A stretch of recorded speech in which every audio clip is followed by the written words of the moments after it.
Good morning. Good morning. Good morning. Good morning. Good morning. Good morning, my neighbor. Good morning to life. morning.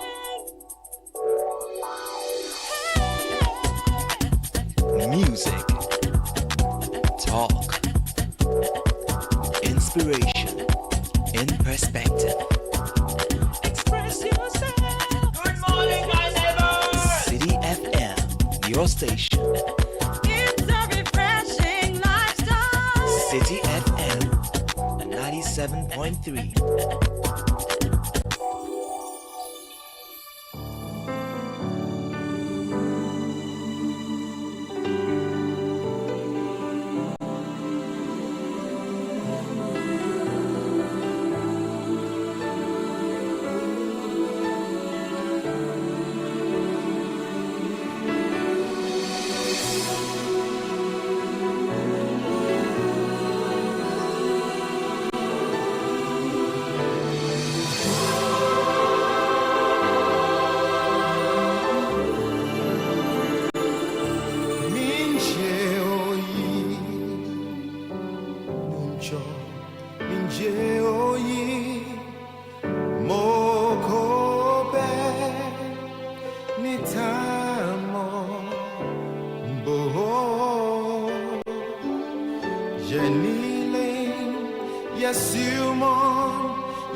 unto the Lord. Let us make a joyful noise to the rock of our salvation. Let us come before his presence with thanksgiving and make a joyful noise unto him with psalms. The Lord is a great God and a great King above all gods. In his hands are the deep places of the earth. The strength of the hills are his also. Let's worship him together. Come on.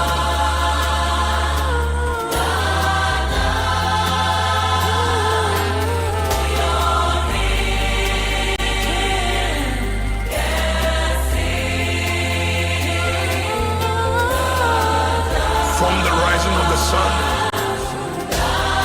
to the going down of the same, the name of the Lord is to be praised.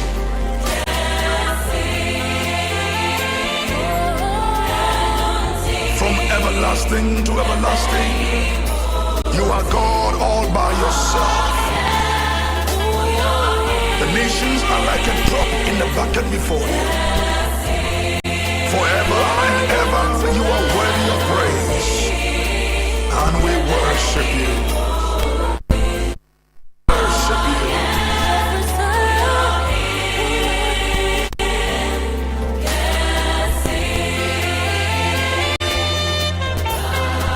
Who is like unto thee, O Lord, among the gods and kings?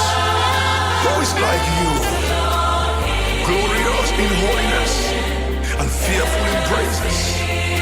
Wonderful God, Counselor, the mighty God, the everlasting Father, the Prince of Peace, and the Lord of Lords, the Lion of the tribe of Judah. You are the Rose of Sharon, the Lily of the Valley. We lift our hands to you, we lift our hearts to you, and we say, worthy are you, O God, who sits on the circles of the earth. We worship you. Come on, lift your hands and your voices and let's worship God together today. Hallelujah. Thank you, Jesus. Come on, come on. Come on, come on. Lift your voice and say, we'll change.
So it's 6:38 on the last day of March 2025.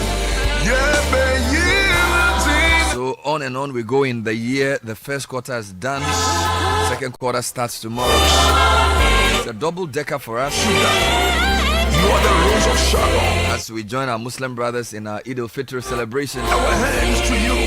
And what a great way to end the Heritage Month with our very exciting Back to Your Village Food Festival. These are great times indeed. Come It's a holiday edition of the City Breakfast Show, taking it cool with lots of music. Some brief review of important headlines from across the world. Thank you, Jesus. Sports and business news as well. Of course, later in the morning, we bring you EdTech Monday, which comes your way every last Monday of the month. And we're looking at women in tech and bridging the gender gap. That's happening at 9 o'clock.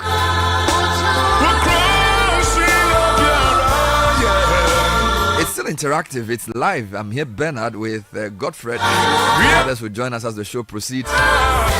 Were you at the festival? Let me hear your festival story. What did you eat? What did you try? Who did you meet? What was your highlight? Share your stories here on the City Breakfast Show. 054 9986 Even for me, who's been pushing this, yesterday was too much. I mean, I know people love the brand, and I know people want to go out. People wanted to just do something, but it was, as the gunman, you say, Nagbe. Space Benjamin. Apparently you were there. I didn't even see you. Yeah, but it was amazing to see just thousands and thousands and thousands of Ghanaians streaming in, looking around, rallying around the food, rallying around the Ghanaian cuisine. The dance spot was a pretty popular spot. People liked their dance. Then they enjoyed when Ghana Dance Ensemble was performing. They were there. Yeah. Then it got giving crazier when Kwampa showed up. Oh my God! Then Adaha.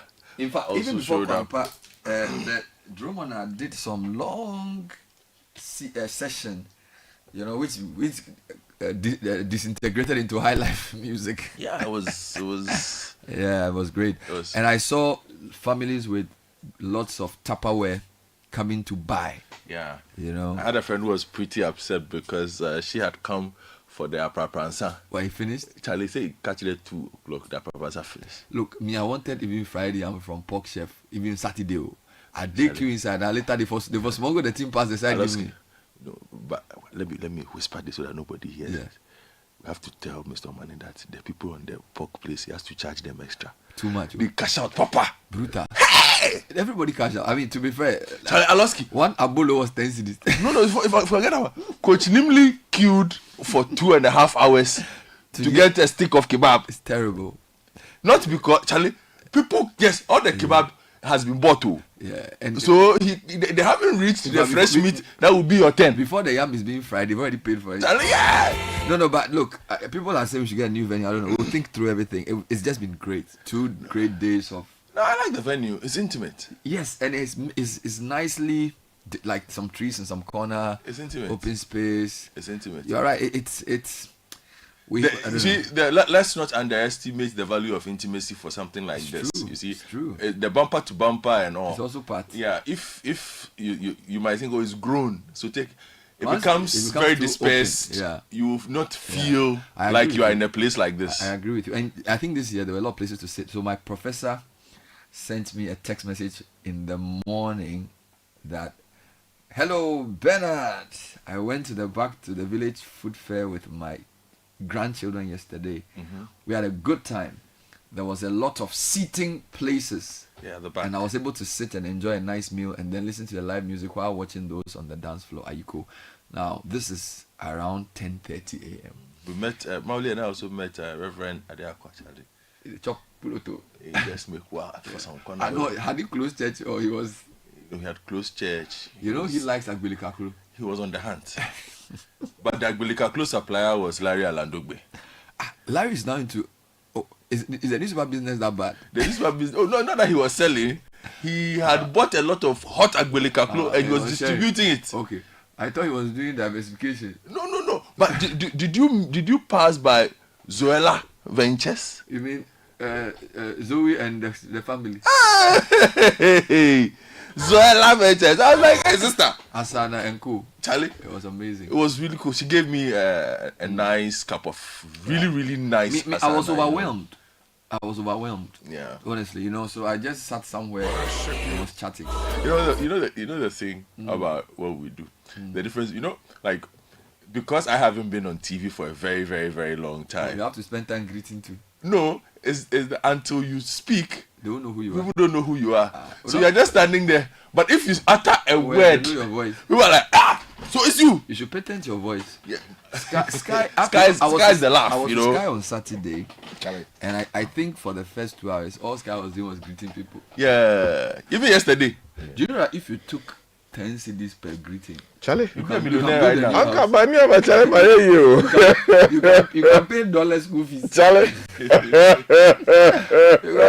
I had to leave Sky. Saturday we were just greeting. Oh. As they say in Chu or Jinchia. Charlie, no. And taking pictures. Hello, baby. Yeah. Charlie, Charlie, chocolate dish never here. Forgive me. Make Please buy it. You know, me the talk get over rodomia. Alabova, unto jazarova. Amula bani barashi. Amula gudu barashi. Yes, please. Amula you have a flash rashi. Alabova ko nya fi imule. Go be flag belly mo plan. Alaba amanya. No mo ko pari so ko de la fia ko. Oh chale famia fia. Mama nya wana na la madumo. Ko you know mi ja gba nya we ba wo nyu. Akpe hanami. Na mi mala mu re manyu no. Akpe. Ko la ba mi we ko re ma va ira mashama. Akpe. No, it was good. Oh no, it was really. I even lost you. You know, I couldn't find you. Charlie, because the crowd was too thick. As you were going, somebody was dragging you. That was Charlie. This guy, I know you. Now I know the mic. When I see your face, it now I know. reminded me of trade fair.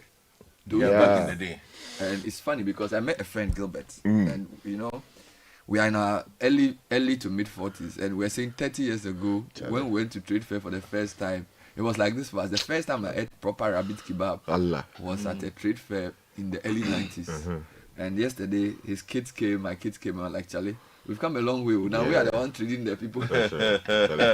You know, and it was good. Yesterday also showed, you know, because I mentioned, Charlie, again, everybody has a side gig.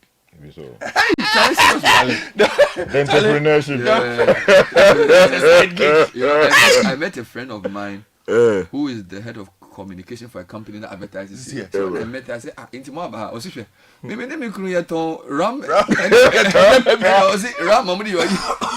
you are infused ram.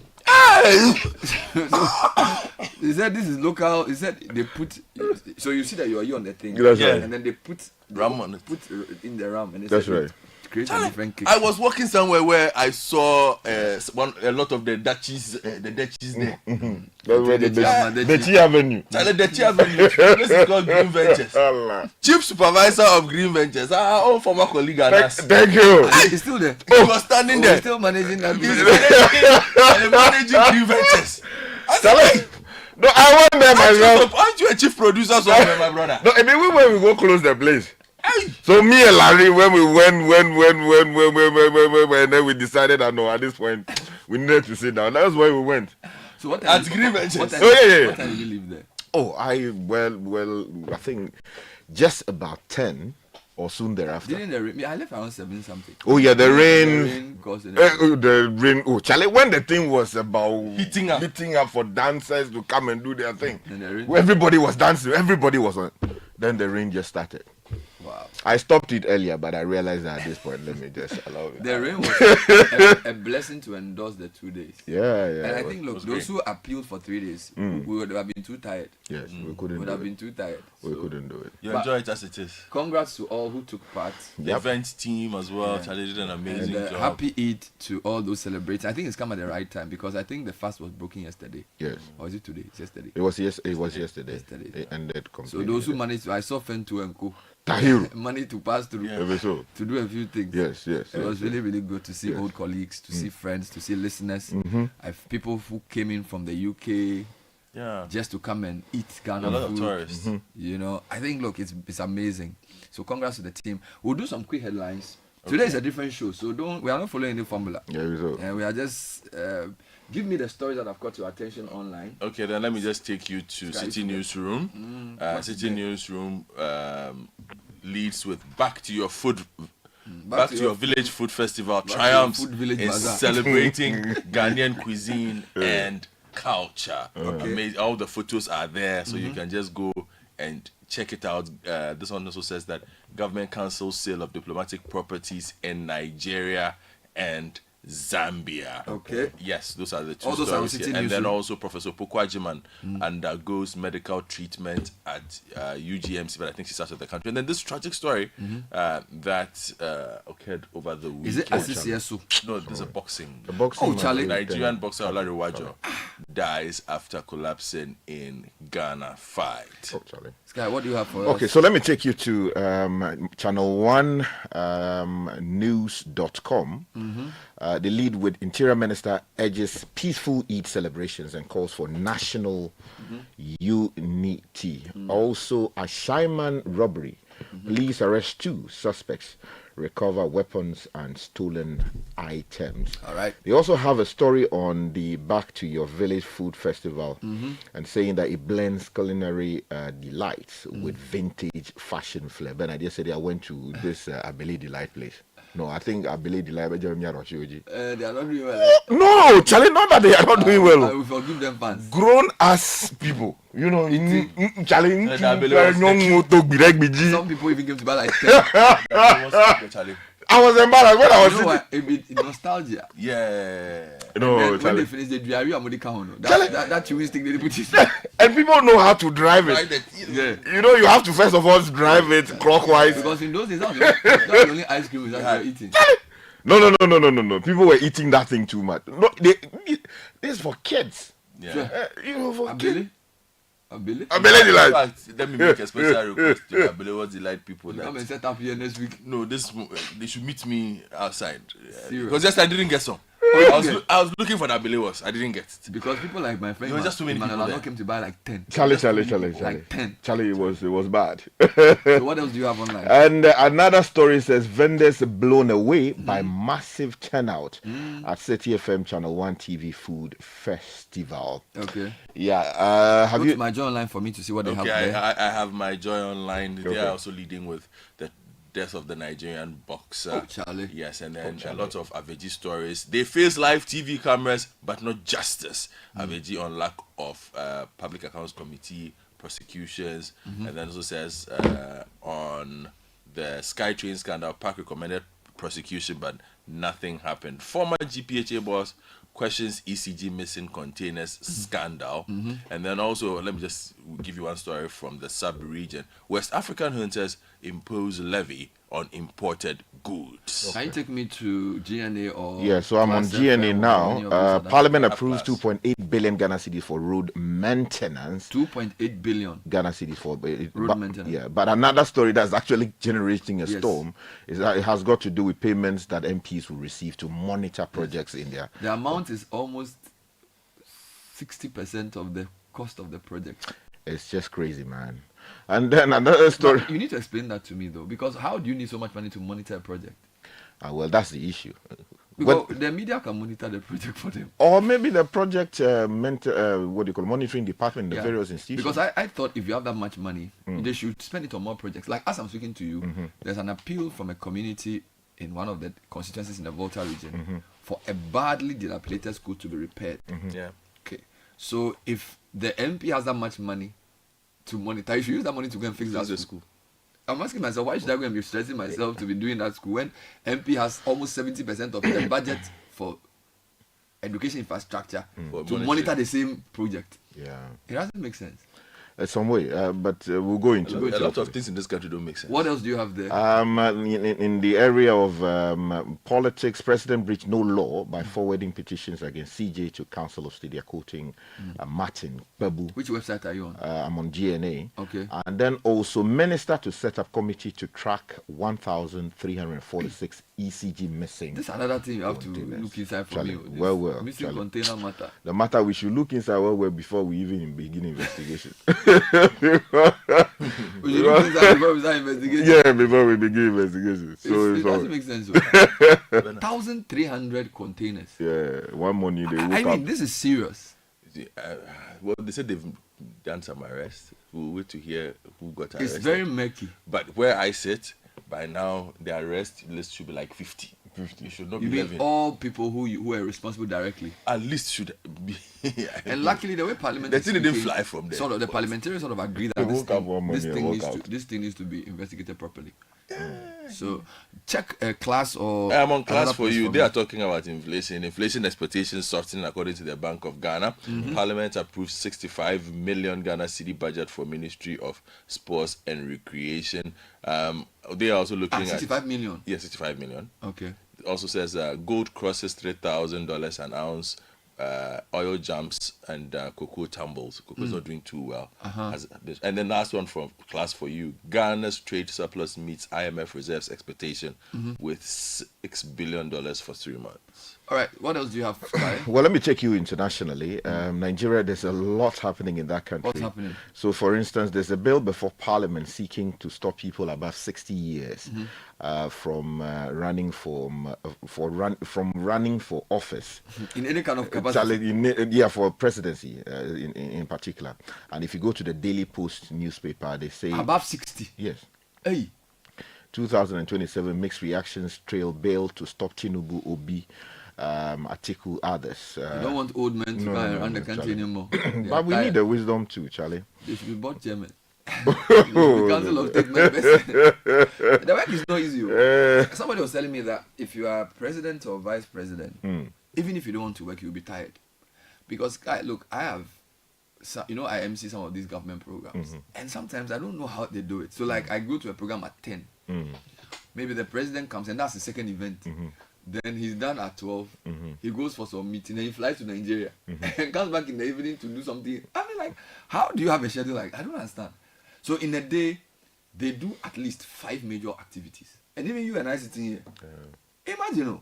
So, I mean, it's crazy. Some of it is launches.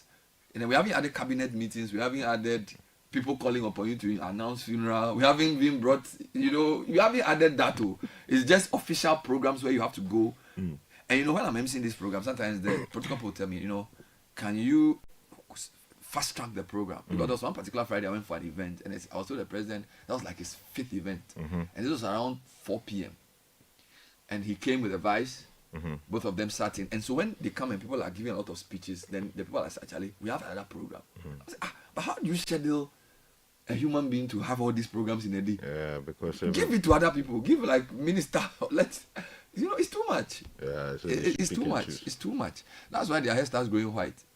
It's a lot. Even some of the ministers, their hair, they're already graying. Yeah, it's not easy. They're thinking alone.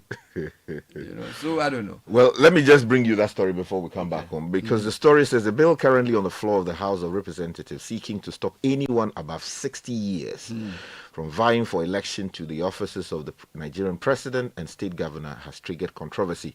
Now, Daily Post reports that the bill, sponsored by Imo lawmaker Ikenga Ugo Chinyere, has passed for second reading at the lower legislative chamber on Thursday. Now, if the bill scales through legislative scrutiny and is signed into law, the majority of the 2027 presidential hopefuls, including President Bola Tinubu, former Vice President Atiku Abubakar, and the 2023 presidential candidate of the Labour Party, Mr.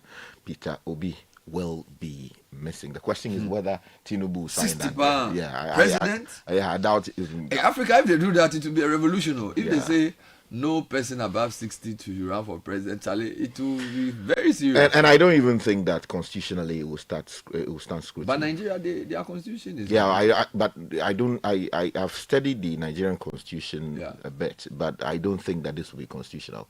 They can change the constitution. if African leaders are able to change constitution, look at Cote d'Ivoire. If they can change constitution run 3 times, why can't you change constitution to prevent certain people from holding office? The wise must always be with us. But they won't go anywhere. They will just be advising us. No. It's not good. I mean, it's not good. No. But you are sitting here 40 something. Your beard is white. Yeah, because of the problems. So what are you saying? It's all because of the problems. I think that they should. Somebody can say, why are you saying people should be 40 to become president? Yeah, because by that age you have seen and known something. The Canadian president was prime minister in his 30s. Yes, he was very good because our systems don't allow us to grow that early into doing things. We are just oppressing African youth, taking their job. Guy work do Charlie Massa. The thing, when it's your time and you are ready and you have been prepared, age is not necessarily. Look, Sky, you've invested a lot in some of the things you've learned. So you can be 40 years old but have almost 30 years of experience in a particular area based on what you expose yourself to. So I think it's a mix of exposure. The team should be well blended. If you look at Muhammad's ministers, most of them are below 60 now. That's telling you something. There was only 1 or 2 ministers who are age above 60. So even in Ghana, you can see that the president, all his cabinet ministers are aged between 40 and 50. That's true. So it tells you that there's a bit of energy also required. Yeah, but I also insist that you don't insist anything. Go for read your story for us. Don't believe that. What's happening in America? Trade, tariffs and things, cars and things. Yes. So what else is Trump doing?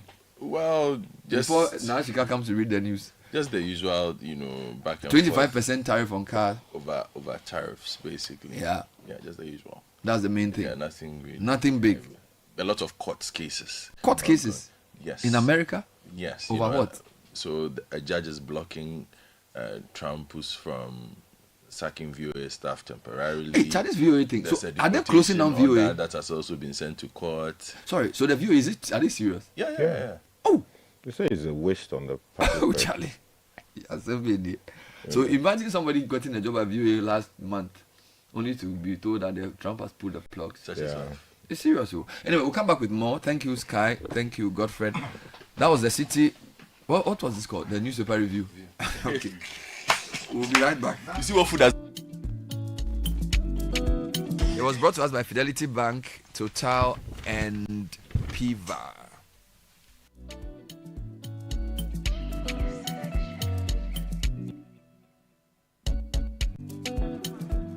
This is the Citi Breakfast Show, the city's biggest conversation.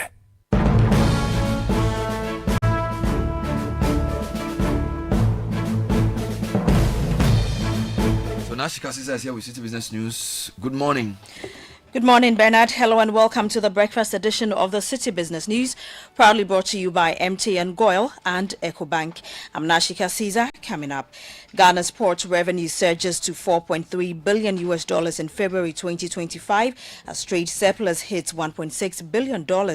Also coming up, Central Bank announces additional operational measures to strengthen liquidity management and enhance monetary policy transmission. And later, government misses its treasury bill target by 1.5 billion Ghana cedis.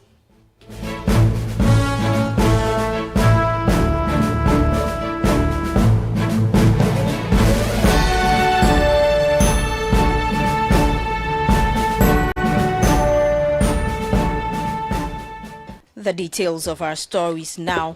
Ghana is reaping the benefits of increased export earnings as the latest data from the Bank of Ghana's summary of economic, macroeconomic and financial data for the period ending March 2025 shows a rise in total exports. The country's export revenue climbed to $4.3 billion in February 2025, up from $2.87 billion recorded the same period last year. There's more in the following report by Emmanuel Opong. At the same time, total imports increased slightly from $2.5 billion in February 2024 to approximately $2.67 billion in February 2025, reflecting growing demand for foreign goods.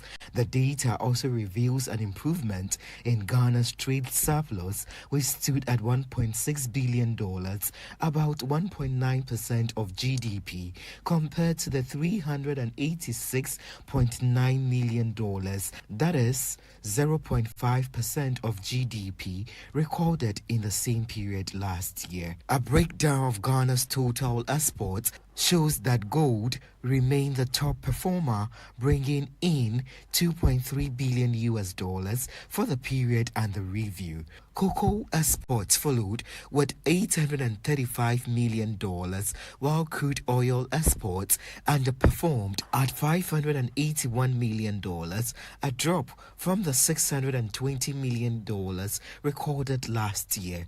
Analysts attribute the strong performance of gold to rising global prices and its appeal as a safe haven asset for investors amid economic uncertainties. Cocoa's earnings, however, have been impacted by unfavorable weather conditions and the persistent spread of swollen shoot disease, which continues to affect production. That was a business desk report filed by my colleague Emmanuel Opong. Now, the Bank of Ghana has announced a set of additional operational measures aimed at strengthening liquidity management and enhancing monetary policy transmission.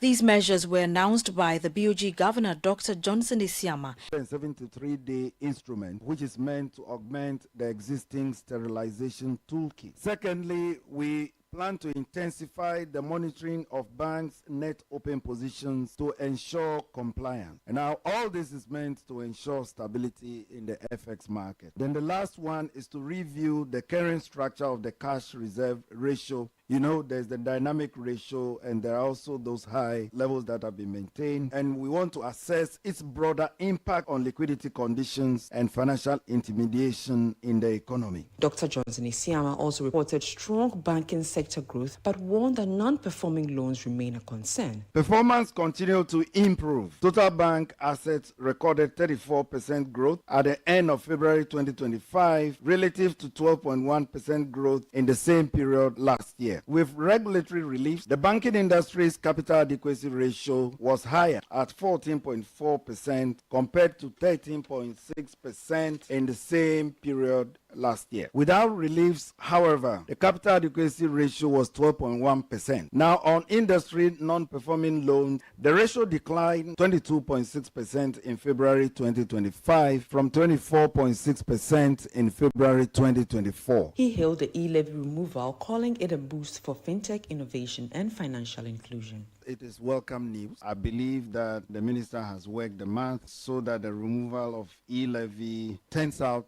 on net terms to be a beneficial move. That said, anything that goes to promote innovation, the removal of e-levy, if that goes to promote innovation, it is welcome news. You know, people are now asking for digital banking license. They're asking for standalone banks. When we complete work on the regulatory framework, in the future, we may see some of those emerging. That was the Governor of the Bank of Ghana, Dr. Johnson Isiama, ending that report by Netili Neti Ajaho. Now, the government has once again missed its Treasury bill target, falling short by 1.5 billion Ghana cedis. According to the latest data from the Bank of Ghana, the government aimed to raise 5.64 billion Ghana cedis from short-term instruments, but received bids totaling 4.11 billion Ghana cedis. Here's more. The government was unable to raise all the money it wanted from investors, falling short by 27.1%. Even though investors offered money, the government rejected 595 million Ghana cedis worth of bids. For the 91-day T-bill, 3.5 billion Ghana cedis was tendered, with 3 billion Ghana cedis accepted. The 182-day bill saw full acceptance of 582 million Ghana cedis in bids. Meanwhile, 619 million Ghana cedis was tendered for the 364-day bill, but only 500 million Ghana cedis was accepted. Interest rates on T-bills remain between 15 and 18%. This comes after the BOG raised its key interest rate from 27 to 28% to control inflation. For market watchers, the persistent undersubscription raises questions about the market appetite and liquidity conditions. They attribute the situation to the Treasury's balance of rejecting high-rate bids while facing dwindling investor offers. They also believe the MPC's rate hike and liquidity tightening measures will likely cause short-term interest rates to readjust upwards in the coming months. In the next auction, the Treasury aims to raise 4.39 billion Ghana cedis. Netili Neti Ajaho with that report. Away from that, the ongoing legal battle over unauthorized port charges has taken a significant turn as the court has imposed a 54,000 Ghana cedi penalty on shipping lines for failing to file their defense on time. The ruling marks a notable development in a case that could set a precedent for the regulation of port charges in Ghana. Daniel Odumensa has more in this Business Desk report. The lawsuit was initiated by freight forwarder Johnny Mante, who challenged a range of unapproved fees levied by shipping lines and agents, arguing that they contravened the Ghana Shippers Authority Act. Mante's suit specifically contests charges such as container administrative fees, processing fees, and the application of demurrage charges on weekends and public holidays, following the shipping line's failure to submit their defense within the legally required period. Mante filed a motion for judgment in default of defense. However, after the motion was lodged, the shipping lines belatedly submitted their defense. At the court sitting, the plaintiff withdrew the motion but requested that costs be imposed on the defendants for their late submission. The court granted this request, penalizing the shipping lines with a 54,000 Ghana cedis fine for failing to comply with procedural timelines. As part of the lawsuit, Mante is seeking several key reliefs, including a declaration that the contested charges are illegal, a refund of all monies collected under the disputed fees, a ruling that the inclusion of weekends and public holidays in demurrage calculations is unlawful. Any additional reliefs the court deems appropriate.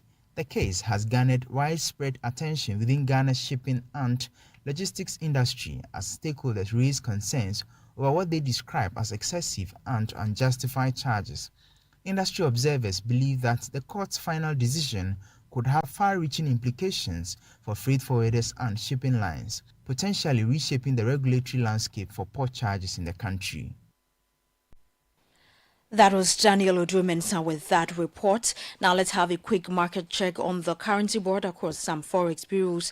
And the dollar is going for 15 cedis 90 pesos, while the British pound is going for 20 cedis 3 pesos, and the euro for 60 cedis 75 pesos. Remember that these are the rates being offered by the forex bureaus to the public. And that's all for the breakfast edition of the City Business News, proudly brought to you by MTN, Goyle, and EcoBank. I'm Nashika Caesar. Many thanks for your company. Do you have a great business day? Charlie, where are you? Boss man, I'm at the bank. Really? But your car is in front of your house. Bro, my bank on my phone, Charlie. Oh, how? EcoBank, bro. With EcoBank mobile app, I can do everything, anywhere, anytime. Listen, I just checked my account balance, paid Ahmed's school fees, and sent money to my grandma at Wale. Oh, wow. Wow. Masa, just download the EcoBank mobile app from the Google Play Store or the App Store, or dial *770# and be your own bank manager. Manager. Whether to pay bills or fees, to check account statements, send money across Ghana, abroad, and more, EcoBank mobile app has got it covered. EcoBank Mobile, making everyday people live everyday lives the EcoBank way. EcoBank, the Pan-African bank. Join the conversation on the City Breakfast Show on Facebook at facebook.com/City97.3, Twitter at twitter.com/City973, and Instagram at instagram.com/City973 with the hashtag CityCBS. This is the City Breakfast Show, the city's biggest conversation. The City Breakfast Show. Rise above the noise.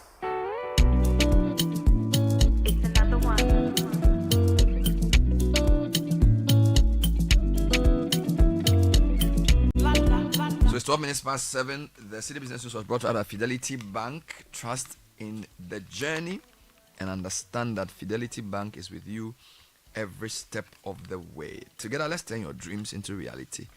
Fidelity Bank, believe with us. Also brought to you by Total Excellium. You will drive and drive and drive because the new formula lowers your vehicle's fuel consumption, reduces your CO2 emissions, and extends the life of your engine with its 3-in-1 power. Choose Total, choose Excellium. And we're also sponsored by Piva Beverages, one of 5 flavors available for you to grab and drink: the Tangy, the cocktail, the cola, the orange, and of course the grapefruit. Piva, a taste you will love. So that was a newspaper review segment. Of course, the business news brought to you by EcoBank. There are many emergencies, and the most important is the money emergency. Don't forget, it's *770#, the new EcoBank money emergency number. Gives you access to loans, funds, transfers, utility payments, airtime, data purchases, and more. Dial *770# now for solutions to your money emergencies. EcoBank is the Pan-African bank. Where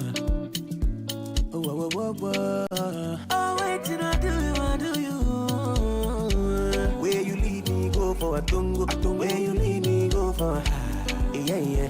Where you do me, no, my yeah. Coming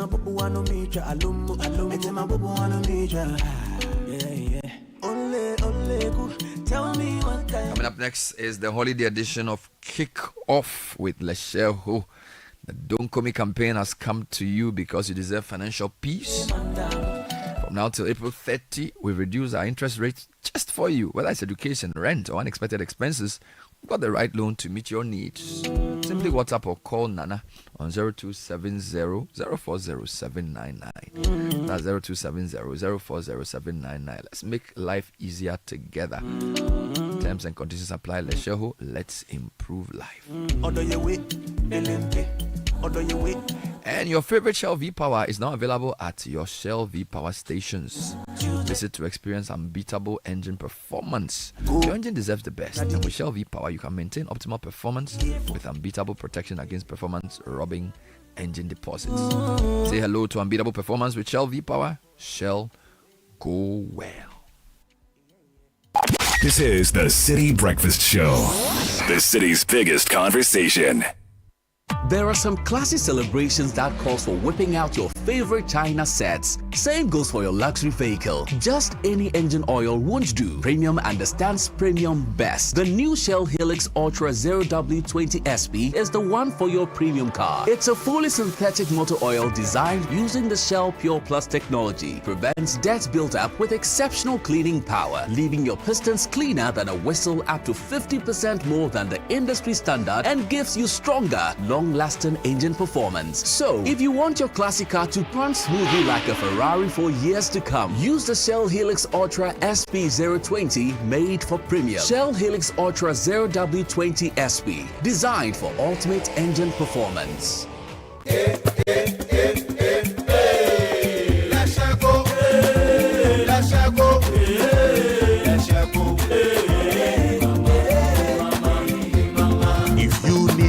Services, innovative financial solution. We deliver on our promise, cause we are number one.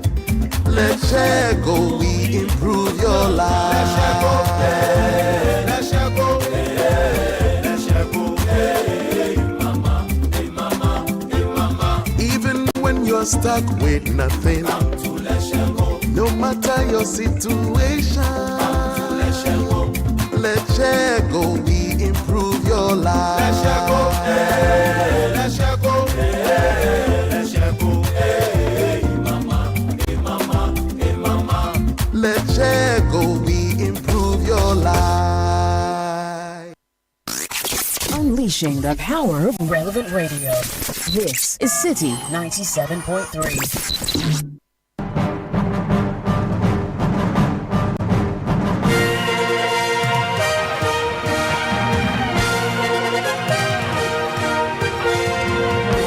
With all the latest from the world of sports, Edwin Kwakofi is here. Good morning, Edwin. Good morning, Bernard. It's Monday morning. Welcome aboard to kick off on the City Breakfast Show with me, Edwin Kwakofi. Coming up,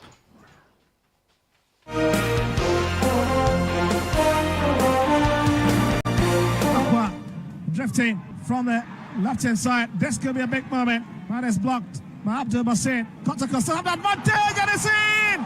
It is in! It is in! It is in! It's Kwame Opoku with the winning goal for Kotoko.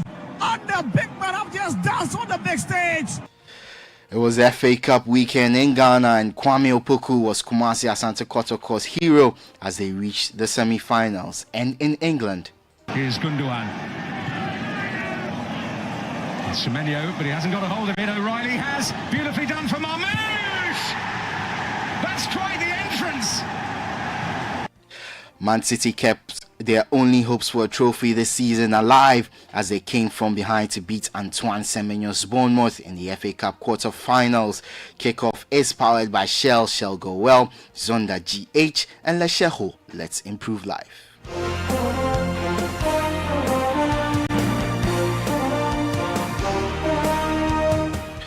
Let's start with the unfortunate news that hit Ghana Boxing on Saturday. And Ghana Boxing Authority says the Bet7 Star Energy Drink Professional Boxing League will proceed as planned despite the tragic death of Nigerian boxer Gabriel Oluwasegun Olanwaju, who collapsed during a bout in Accra and was later pronounced dead at the Kolebu Teaching Hospital. The GBA's public relations officer, Mohammed Amin Lamte, noted that while the loss was unfortunate, it will not derail the momentum of the professional league. You agree with me that, as I indicated earlier, fatalities are therefore always painful reminder, not only in boxing, football, basketball, hockey, horse racing, everything. There are some dangers and risks that people take. But you see, what happened yesterday, I believe that is just an eye-opener to all members of the boxing fraternity in Ghana and beyond. When you go to the record, there are countless of boxers who have died in the ring because of, most of them, they died because of brain bleeding. Maybe brain surgery, you go through brain surgery.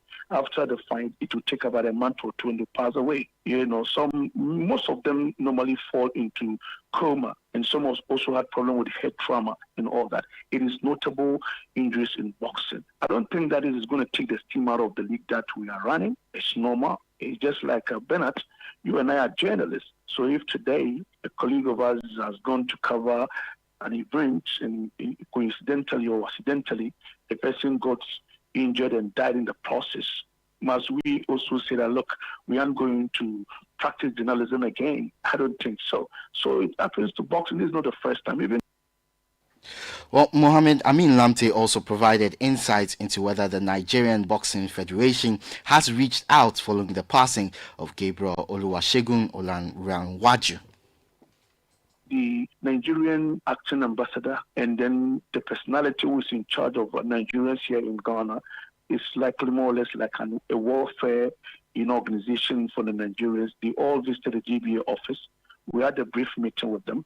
We briefed them what happened. They themselves said they saw the video. They can easily even describe what happened. And so we had a meeting with them. So now we are looking forward to see how best we continue with the process. And let's see how we can retrieve the body, probably send back to Nigeria, and we'll all see how best we can join them for the funeral and what have you. So far, I think that the GB has done a human's job in trying to make sure that the right things are done.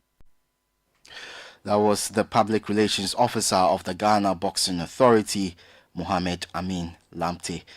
Well, in the related developments, the Trust Sports Emporium, operators of the Bukum Boxing Arena, also released an official statement expressing profound sorrow over the death of the Nigerian boxer. The incident has prompted the Emporium to take immediate action, including the postponement of its upcoming amateur boxing league. To football now, and Kwame Opoku emerged as the hero for Kumasi Asante Kotoko, scoring a dramatic last gasp goal in the 93rd minute of the game to clinch a 2-1 victory over True Democracy and secure a spot for Kotoko in the MTN FA Cup semi-finals. Asante Kotoko now turn their attention to Brekum Chelsea, who they will face in those semis. Chelsea also made it to the last four after Stephen Amankuna's goal gave them a 1-0 win over Bichim United. Golden Kick also booked their place in the semi-finals after a hard-fought victory over Kerala United, winning 5-3 on penalties. In England, Manchester City kept their trophy hopes for the season alive by coming from behind to win at Bournemouth and set up an FA Cup semi-final against Nottingham Forest. Despite missing a penalty earlier, Erling Haaland and Omar Mamouche scored in City's 2-1 win. Let's hear from Manchester City's Bernardo Silva and Nico O'Reilly.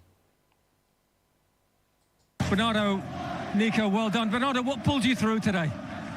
Well, I think the motivation of this is the only hope that we have of winning something. And the team played a really aggressive game, a really good game. We're very happy today. And how do you sum up the impact of this guy? He was unbelievable. Against Plymouth, he showed the impact that he can have on the game, and the energy that he brought today into the game changed completely the game for us, so well deserved. I'm happy for you, and that's what we need in the team. Nico, you're loving the FA Cup this season. It's 3 goals, 2 assists. Yeah, I mean, I'm just trying my hardest every game. I'm trying to help the team out as much as I can, and I'm glad I've been able to do that so far. And what did the manager say to you? He brings you on, he obviously wants that width. Immediately you make that impact. Yeah, I mean, he was just saying running behind, try and get high, come inside when the winger goes outside.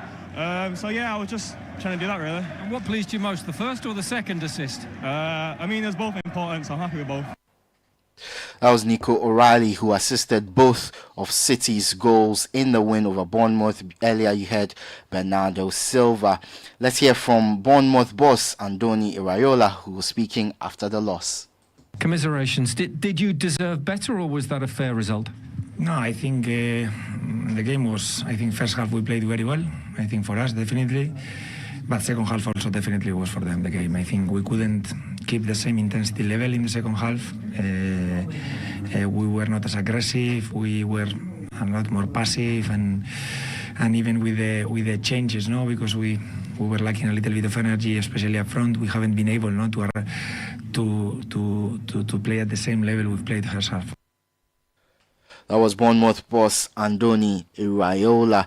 In the other quarterfinals, Marcus Rashford broke his 4-month scoring drought to send Aston Villa into the FA Cup semi-finals with victory over Preston. The on-loan forward's last goals came from Manchester United against Everton in December. On Saturday, Crystal Palace stand Fulham at Craven Cottage as they won their 5th match in a row to reach the semi-finals of the FA Cup. Nottingham Forest won a 3rd straight FA Cup penalty shootout to beat Brighton and reach the semi-finals for the first time in 34 years. City will of course face Nottingham Forest in the semis, while Crystal Palace play Aston Villa. The games will be played at Wembley Stadium on Saturday, April the 26th and Sunday the 27th of April. Away from the FA Cup, hundreds of thousands of supporters flooded into Newcastle to celebrate the football club's historic League Cup win. Newcastle won the Carabao Cup earlier this month, ending their 70-year wait for domestic silverware. The team travelled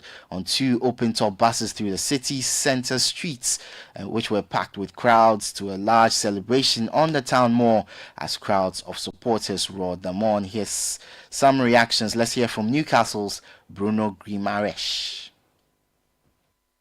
It was unbelievable to see the fans during the way. I've seen kids, old guys crying, you know. I think we made the history. Now I have time to think about it, and yeah, the history is made, but we want more. We want more. Those faces that you were seeing today, you were part of this celebration today. You weren't performing for them. They were almost performing for you. Yeah, true. I think for me, have been, like I said, my dream. Since my first interview in the club, I said I want to put my name in the club history, and that's it. I did this, but like I said, it's just the first step. When you taste once, you just want more. But for now, we just celebrate today, and tomorrow I will have to start to think about our game in Premier League. Oh no, we can't look. That was Newcastle midfielder Bruno Guimaraes. To the Serie A now, and Napoli beats AC Milan to remain within 3 points of Serie A leaders Inter Milan. Antonio Conte's side scored twice in the opening 19 minutes to look comfortable, but ended up hanging on after Milan pulled one back through Luka Jovic in the 84th minute. Finally, some tennis, and world number 1 Aryna Sabalenka claimed her 2nd title of the year by beating Jessica Pegula 7-5, 6-2 in the Miami Open Women's Final. In the men's singles, teenager Jakub Mensik denied his childhood idol Novak Djokovic a 100 ATP singles title with a superb performance to win the Miami Open. The 19-year-old Czech beat Serbia's Djokovic 7-6, 7-6 on a sticky, humid night to clinch his first ATP Tour title. And that's the latest in the world of sports. For more on all these stories, visit citysportsonline.com. Kickoff is powered by Shell. Shell Go Well, Zonda GH and Lesheho. Let's improve life. I am Edwin Kwakofi. The City Breakfast Show with Bernard Avler continues. Join the conversation on the City Breakfast Show on Facebook at facebook.com/City97.3, Twitter at twitter.com/City973, and Instagram at instagram.com/City973 with the hashtag CityCBS.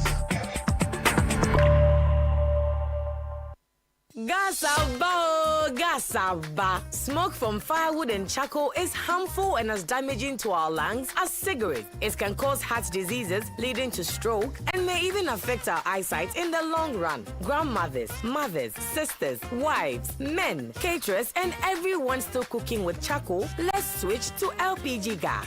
The National Petroleum Authority has introduced the cylinder recirculation model in collaboration with local partners to make gas more accessible in all local communities. Whether you own a cylinder or not, join our CRM initiative. Simply show up at any exchange point near you with a small down payment to receive a filled cylinder or swap your empty one. Regular safety checks will be in place. Say ebisa say more gas. Afe die gas saba. Switch from firewood and charcoal to gas for a better and healthier life. This message is brought to you by the National Petroleum Authority and the Ministry of Energy. Ghana, our homeland, a land of beauty, culture, and pride. From breathtaking reserves to iconic landmarks, Ghana stands tall as the gateway of Africa. Now, imagine carrying a piece of Ghana with you. Introducing the GTB Ghana Month Collection, designed to let you wear the pride of our nation, the spirit of our people, and the soul of our heritage. Don't just wear African prints, wear a piece of Ghana. Available at all accredited GTP dealers nationwide, the GTP retail store in Usu, and online at shop.gtpfashion.com. Verify authenticity by matching the code on the edge of the fabric with the code on the label. Happy Independence Day from GTP. Life styled. Ago. Amen. We are gathered here to discuss the funeral plans of Fifi. As we have always done, the children will take the caskets, siblings take the catering, while nieces and nephews will take the... Wafa, may I please speak? Go ahead, Aaron. I signed Daddy up on a family care funeral trust prepaid plan. They will be providing us with everything we need, from caskets, hearse, canopies and decorations, among many others. Yes, they will provide food and drinks as well. That's such a relief. Don't let you or your loved one's funeral become another emergency family meeting. Plan ahead. Call or WhatsApp us on 026 26 26 181 or visit our website at familycaretrust.com. Family Care, today's wisdom, tomorrow's peace of mind. Underwritten by Metropolitan Life Insurance Ghana Limited. TNC Supply. This is the City Breakfast Show. The city's biggest conversation. The City Breakfast Show. Rise above the noise. What are you doing? You're always giving me excuses. I'm always taking care of the children. All you know is music. I hate you. Camido under me. What to be the matter? I see the cry for my head. I hope so no be better when you carry. Mommy, see, I they love you for a long, long time, and I never go to give up on the love. I go buy designer, yeah. For you, my miss my like a baby. Anything that you want, my baby. You know, go suffer for this life again, yeah. Ferrari for my lover, welcome. Gucci shoe for my lover, company for my lover, yeah. Don't let me for my lover, Egusi for my lover, for my lover, I got my daddy for my lover, yeah. Plenty fish for my lover. I cry for you, my love. No do cry for me, oh. You for the wine for me, my love. Beauty set from above. You bra yanko, plenty nye muko.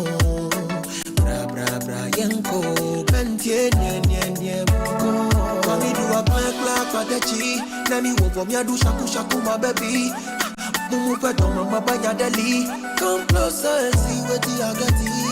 From Ghana to Nigeria and big at the banka. Keep it straight with me, no come to me younger. Bad fella energy, take it far away from me. My baby come chop my money.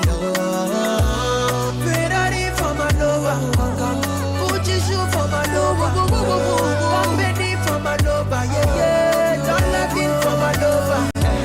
Egusi for my lover, I want play for my lover, I got my daddy for my lover, yeah. Plenty fish for my lover.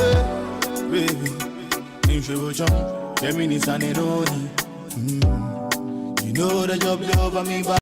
The body are the one sleep. Love be sweet, the one for me. I'm singing my shiva, and I want to take you away with me. Gucci on a Monday, and go to Mass on a Sunday. Rest of my heart, oh. Sorry for your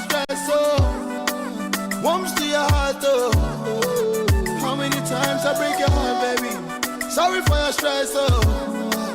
Plaster for your heart, oh. Look me in the eyes, oh. Tell me so you know they miss me, girl. Ferrari for my lover, Gucci shoe for my lover, company for my lover, yeah, yeah. Dollar bill for my lover, Egusi for my lover, Ewaple for my lover. I got my daddy for my lover, yeah, yeah. Plenty fish for my lover. Put a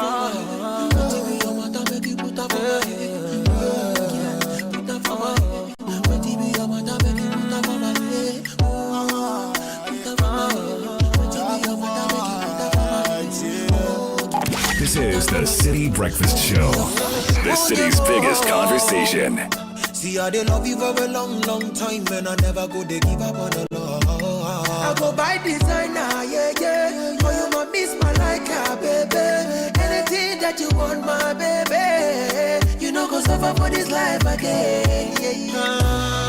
Ferrari for my lover, Gucci shoe for my lover, company for my lover, yeah, yeah. Dollar bill for my lover, Egusi for my lover, Ewaple for my lover. I got my daddy for my lover, yeah, yeah. Plenty fish for my lover. Yes, I cry for you, my love. No do cry for me, oh. You got a wine for me, my love. Beauty set from above. Oh, you bra yanko, plenty nye muko. Bra yanko, plenty nye muko. Mami do a black for the chi. Nami wo for me a do shaku my baby. Mumu peto mama banya deli. Come closer and see what the agati. From Ghana to Nigeria, I'm big at the banker. Keep it straight with me, no come to me younger. Bad fella energy, take it far away from me. My baby come chop money up. Ferrari for my lover, Gucci shoe for my lover, company for my lover, yeah, yeah. Dollar bill for my lover, Egusi for my lover, Ewaple for my lover. I got my daddy for my lover, yeah, yeah. Plenty fish for my lover. Baby, in Shivochon, Gemini Sanironi. You know the job they over me, but the body are they won't sleep. Love be sweet, the one corny, yeah. Sing your shivo, and I won't take you away with me. Gucci on a Monday, and Gucci Mass on a Sunday. Bless the fire heart, oh. Sorry for your stress, oh. Warms to your heart, oh. How many times I break your heart, baby? Sorry for your stress, oh. Plaster for your heart, oh. Look me in the eyes, oh. Tell me so you know they miss me, girl. Ferrari for my lover, Gucci shoe for my lover, company for my lover, yeah, yeah. Dollar bill for my lover, Egusi for my lover, Ewaple for my lover. I got my daddy for my lover, yeah, yeah. Plenty fish for my lover. Put a baby, put a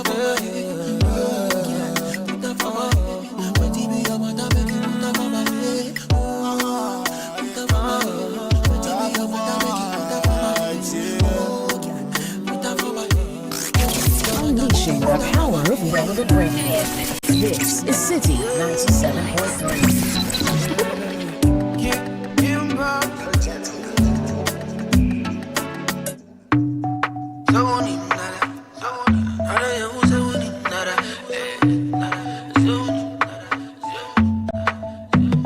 I know say I've been gone for a long while now.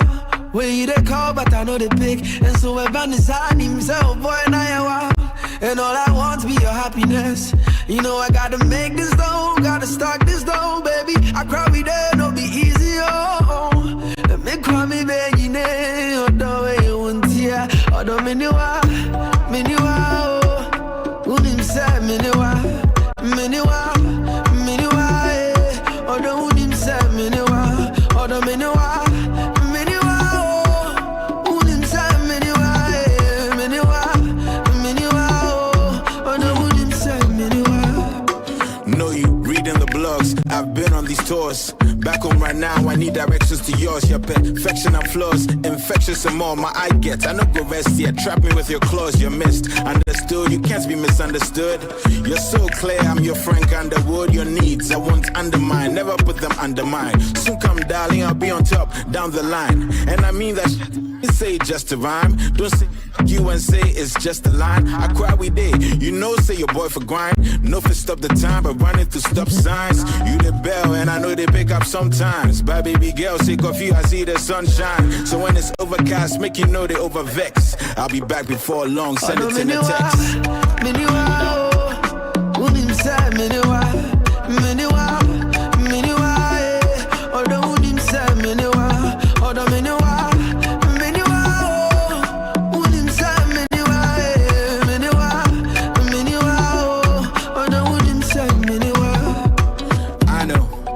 Probably think that I'm out cheating, but I did a studio. Alright, so today is a very simple show. We want to hear from you. If you managed to pass through the bazaar, send us a voice note, and let's know how it went. When it catch time or the album. It was two very, very massive. I'll play some reports from trust that I'm honest to you. The place for you. Whenever make an empty promise to you. But it was a great time, and I just like to say to those who, you know, sometimes maybe you want to talk to somebody, but because of the number of people around them or something, look, we are sorry. You know, sometimes it's not possible to talk to everybody. It's not possible to take photos with everybody. But we are so grateful for your love. Sky, the love is deep. Oh, it's so deep. The love is deep. The love is really, really deep. Yeah. And to the people who sometimes you see the person, you're not so sure, and you're in the background gossiping. Are you Sky? Is that Sky? Is that Sky? I'm not sure. So like, just step forward. You know, we are open like that. Very simple, ordinary folks. You know, so don't just approach. No, not at all. Yeah, we love you all. Yeah, you make it very, very great for us as individuals, and we believe in what you guys do too. So please, step forward. Yours, your perfection and flaws. For me, I also realized that like it was an age appropriate event. You know, so a lot of parents or guardians, lots of kids just wanted to also bring their kids to have a different experience of culture, because like when I got there in the afternoon, there was a kid barely 4 or 5 who was on the dance floor with the National Dance Ensemble, learning his Adwa steps. He was following them, you know, mimicking the dance moves. He wasn't doing bad. His parents were busy filming, and he was very happy. And quite a lot of kids came through to just have a vibe. And I had a lot of parents to say to me that they wanted their kids to see local food directly, because the way the school run has become, it's difficult for them to cook certain meals. Yeah. So a friend of mine brought her 3 sons and said, today we are just entering the northern village, because they eat banku, they eat abolo, but some of the northern foods they only hear of it. So they made straight to northern village. So this is TZ, this is that. I think it's very good for the education as well. Yes, you know, and there aren't a lot of things you can do with your kids in this town. I'm telling you. You know, so actually that's a very good point. For an event like that, a lot of parents, because most of the time the events are either very adult or very much those in their 20s and early 30s, or the really ones that are just for the kids themselves. And even that one, you have to be around. You know, I'll tell you something. Yesterday when I was so this was really, really when good I got for to the them. National Theatre, I saw the billboards for some of the plays. Yeah, there was a play happening at 4 p.m. And I said, you know, the plays may be good, but sometimes there are subtle adult themes. So you can't take kids. Some of the even the headings or the titles. So you have too much explanation to do if you go with like a 10-year-old or 11-year-old. But when you a very curious one, because I'm not sure why that slant, because I feel like the plays should also be more family. I mean, some of the plays are some of them are. I'm just saying that I don't think the adult theme adds much to the audience profile, because we'll watch anyway. So I feel like they should do it, because you see, you want the next generation to also appreciate it. So they should be conscious in making it something that you can come with the family. You see, because if your family comes, it means that you are handing it over. So for the next 20 years, will also come. But if it's something only mama and daddy go for, then the kids will not connect. Yeah. So I think it's, generally kids programming in Ghana is not good enough. Yes. Because for some reason we don't want to advertise directly to kids, and we also cannot monetize them. Because we cannot monetize it, and it takes a lot of skill to do. We have a program on Channel 1, which my friend Natalie does. All right, it's a show that's an educative show. It's really, really good, and it took her a lot of effort to produce that quality. Is that an animated one? Oh, it shows on Saturday afternoons at 1. I'm trying to remember the title. I forget the title, but it's a very, very good show that we do with Natalie Fojo. I'll give you the title. You need to bend over backwards to do it well for kids to follow. So maybe she's in a plane and she's basically asking how to fly an aircraft or how to cook rice, and for kids to watch it. It takes a lot of production to do. All right. Yeah. So yesterday was really. It's called the Wonder Space Show. Yes. The Wonder Space. Yeah, the Wonder Space Show. So yesterday was an age-appropriate event. Yeah, it was good. Yeah, lots of. We need more of those. Yeah, lots of that. Great music. I mean, watching, meeting the kids who came there with their parents, and they talk. Oh, are you the one on the news? Oh, are you the one on the breakfast show? Oh, that kind of excitement, and then also spending time with them and talking to them about their career aspirations and all of that. It's a beautiful thing. And to all the young ones out there who listen to us every morning, guys, Charlie, just work hard, and you will do better than many of us. All right, that is the whole spirit. Let me do a few birthday requests this morning. Okay. Good morning, Bernard. Help me wish a happy birthday to Amakranti Mamante of Ghana Enterprise Agency, the most amazing girl in the whole world. I'm so lucky to have you in my life. You are the most beautiful, kind, and industrious lady I know. Every day with you is an adventure, and I can't wait to experience together with you what the future holds for us. I love you, my twin flame. This is Isaac Okutu to Abakranti Mamante. Kindly wish my daughter Yolanda Dotamaklo a happy 14th birthday. Wow, she's 14 already. It's my prayer that the Lord continually bless her and keep her. The Lord makes his face shine upon her and be gracious to her. The Lord lift up his countenance upon her and give her peace. I love you more. I love you so much. From Mommy Yvonne to Yolanda. Oh, I see. Yolanda. Yeah, she's already 14, Charlie. Wow, Charlie. And good morning, Bernard. A big shout out to my husband, Mr. Daniel Ala-Ajete. He's a great man to me. Thank you. Well, so Mr. Ala-Ajete, your wife is wishing you a happy birthday. All right, a few more comments coming through this morning. Kindly wish Peggy Lois Okai Kai Tewia Welbeck a happy birthday for us. We, Jonathan, Peggy, Mary, and Joshua Beth, love her so much. We pray for God's divine purpose to be filling her life. Jonathan in Ghana West. Quick quiz. Which biblical character is called Joshua Beth? I don't know. You have no idea. But you would know. No, actually missing. A good presbyterian person. That's the mother of Moses. Oh, I see. Joshua. How you do this? The day we did the quiz, you did it at the way. I don't quite sorry, Bill. Oh, there be. Presby. YPG. You didn't do Sunday school. You don't know those things. No. Why not? We did it. But he knows better than you in those areas. Oh, yeah, but you don't know those things. The name is too far. That's the mother of Moses, so Joshua Bed. So it's not the names people give their kids. Yesterday, some of the people who introduce their kids. Senam, Selikem, all the names are rhyming. Yeah, we saw. People give names like equations. It's like they have a formula they use. It has to flow. Yes, so all of them have the same starting name. Yeah, if it is SIS, yes. if it's I don't know why they do that. If it's KK. It's like a branding. Yeah, that's why I think it introduces some consistency, doesn't it? I think so. It's an interesting one. Good morning, team. Back to your village should be a city legacy to Ghanaians. I'm outside the country, but saw the pictures and videos, and oh, my eye get. I just wanted to be there. The smiles on the faces were endless and beautiful to watch. Go City. This is Ernest from UAE. Charlie. I couldn't come to the festival. I was at home watching the pictures and videos on social media and screaming, wow, wow, wow. Like an ambulance. You guys are doing well. Perfect timing. Courage in Koforidua. Oh, Courage, you couldn't make it. Why?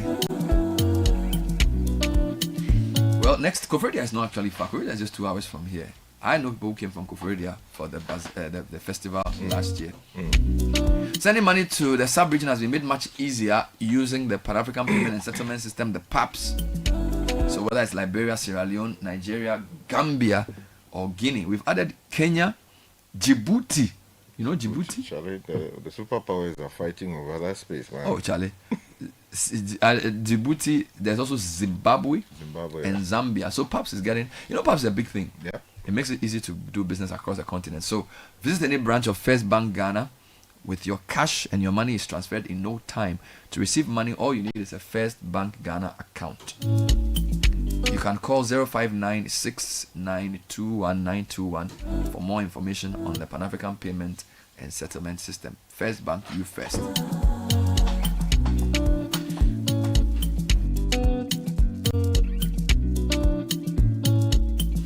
The enjoyment is real. Between now and June 2025, Enterprise Insurance is giving you more reasons to smile on the road. Buy or renew your existing motor insurance policy and enjoy amazing rewards. Fuel coupons for free. Your car and airtime are also catered for. With over 100 years of experience in this space, you can count on us. Visit your branch or connect with your insurance agent or broker, or use the Enterprise Advantage app to conveniently buy and renew your insurance. Enterprise, your advantage. And dear woman, Zenith Bank recognizes the hard work and balance you maintain at home, work, and in your business. That's why I want to lend you a helping hand. Our women's desk offers you tailored financial services, easy access to personal loans, business loans, access to financial literacy programs, and more. Experience true support at Zenith Bank's women's desk at 37 business locations nationwide. You can log on to zenithbank.com.gh for more information. Zenith Bank, in your best interest. All right, Sky, help me with some more reactions. Okay, so this one says, hi, Bernard and team. Kindly wish my employed graduate brother, Richard Mawunya Amwako, a happy birthday. The family wishes him an employment this year. Charlie, you're unemployed or employed? Okay. Yeah. Okay, yeah. So I think he wants to say unemployed. Yeah, that's right. So he's wishing him employment this year. It's coming in from Ken Amwako. Why are you advertising your brother's condition on air? Oh, well, I mean, somebody will hear and say, let me engage your brother. Okay. Yeah, so this one is coming in from Ken from Peki. Okay. And this one says, I was there on Saturday with a friend. I had the best ebunebunu soup of my life. The name of the vendor I forgot to save. Oh, really? You didn't take their card? They were in front of the KMA building. KMA building? Which KMA? It's You're AMA. talking AMA. Yeah. That's what you want to say. Mm-hmm. The only downside is how expensive it was. I suspect the vending cost could be the reason. You guys should talk to the vendors because the honest, to be honest, in pricing their meals. That's an issue that someone is raising. Oh, I met the ever mischievous Fred Duho laughing out loud. It's coming in from Danny. Fred Duho was there. I saw him with the Israeli ambassador to Ghana. I thought he was also sampling some meals. Oh, I see. Yeah, he said, this is very good. And you have a very good journalist. He's a very good man. Fred Duho is very good. I said, hey, Fred, what do we do? Fred Duho. Yeah. All right, so let's hear from you on how you enjoyed the day and how do you hope to spend the 2 holidays. But let's talk about the Affinity app that makes the loan process so smooth and super easy. No monthly fees, no transaction fees. Imagine banking where you don't have to keep an eye on those extra charges sneaking in. Affinity is for people like you, the ones with big plans, small businesses, side projects, or just the drive to make things happen. So whether you're starting something new, managing your finances, or just getting through the day-to-day, they are here to make it easier. Dial *229# to get the app or check out affinityghana.com. With Affinity, you're not just banking, you're in.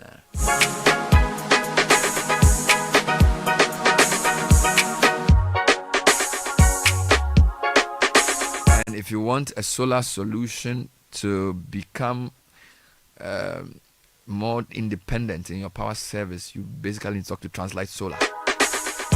It's been a decade of providing very useful solar solutions for homes and businesses, starting at 49,000 cedis.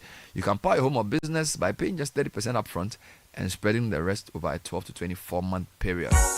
You can pay as low as 1650 cedis every month. Call 0504-249-229 or visit translightsolar.com to schedule your free consultation. Translight Solar, wherever there's sunlight, there is Translight.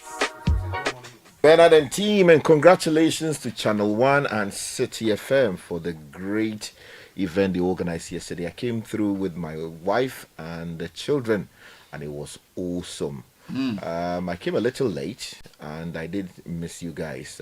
Richard, I bought a gallon of Jumi. Charlie Brothers brought Jumi into the system for you, only to be told that you have left. Oh, really? So you brought Jumi all the way from Kweje. You took it back. Charlie, you took it back. No, you have to, give give it to a rider. Why didn't you give it to any of the people? We had staff who were wearing T-shirts, which they work for us. You could have just given the Zomi. Bring the Zomi so that we can organize. So you carried the Zomi back to Mamprobi. It's coming in from Sami in Mamprobi. This one says, I was there on the 2 days. I enjoyed every bit of the event, but I didn't get to eat TZ. Oh, really? It was after he was there. It either finished or the queue was too long. Oh, Charlie. But I took a cheke with tilapia yesterday and a watermelon with amadechi on Saturday. What the rains did yesterday paid me wow. Extension to 10 p.m. and it decided to rain at that time. Why not Saturday or today? My sister and I and the kids were there, but it was so packed. We went round and had to leave. All I wanted was Ayikpele and Abulu. Next time it should be at the Independence Square. People will spoil the place with the thing was so packed there, and the queues were. I think Sunday 3 p.m. is the peak time. Yes. Because people came in at 11, 12, and 1, they were fine. Saturday, most times they were fine. But Sunday from 3 p.m. it became like crazy. Yeah. So from 3 to 6 p.m. you won't find space. Charlie. And the vendors be run out of food. Oh. Some of them. I went somewhere trying to at least have a piece of Agbelikankolo. I sat there. Oh! You were not getting Charlie. I eventually had to decide that, look, at this point, let me just... you're not getting Charlie, let me just respect myself. Charlie. Even you, but I know they get. Ash Foam is your one-stop shop for all your home soft furnishings. We're introducing a wide range of new collections of products to suit your homes, your hotels, and your organizations. Now, a good quality mattress helps to reduce pressure on your body and promotes deeper, refreshing sleep. A perfect pillow supports your neck and aligns your spine and muscles. Turn your bedroom into a romantic retreat. Invest in the best choices of mattresses and beds, pillows, bed liners, mattress toppers, mattress protectors, duvets, curtains, towels, and more. Call 0243 200 729 or 0244 642 481. Free delivery to your doorstep. Please be mindful of internet fraudsters. Be an Ash Foamer now. Don't just watch, feel every moment of passion like a true football fan. From conducting every pass, analyzing every play, and celebrating every goal like it's your own. That's passion felt and lived. That's priceless. When you pay with your MasterCard from now till 30 April, you can win an all-expense-paid 3-day viewing experience of the UEFA Champions League final for you and your friends at the Aqua Safari Resort. For more information, go to priceless.com/UEFA. Terms and conditions apply.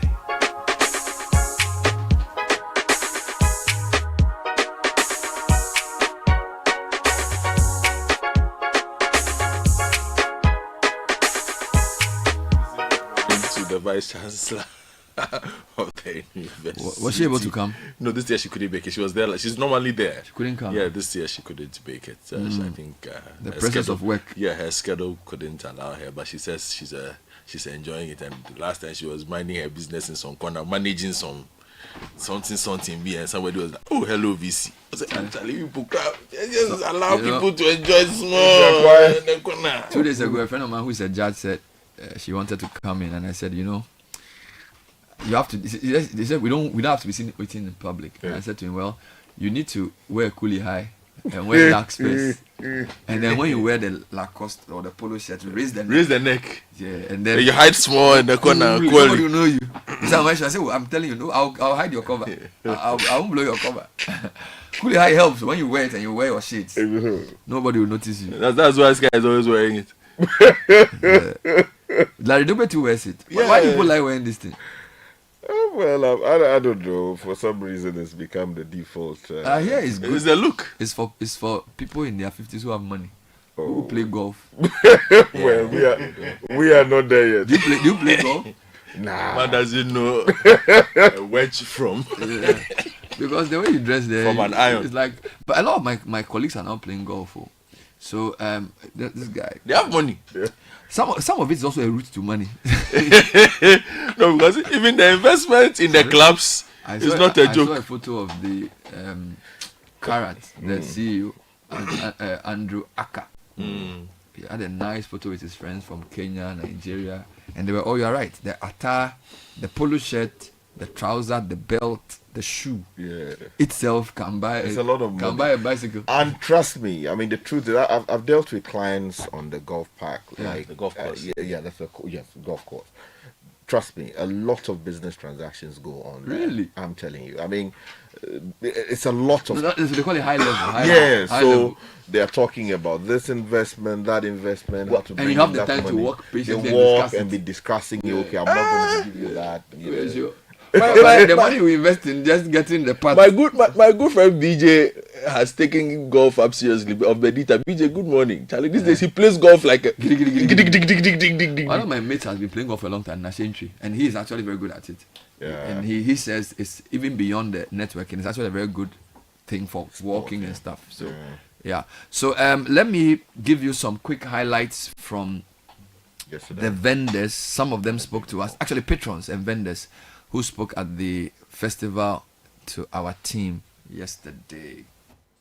It's actually my first time, and I would say that I'm quite impressed with the setup here, and also I'm really blown by the variety of food available. I had to just go round and round and round to settle on one, but what I'm currently tasting is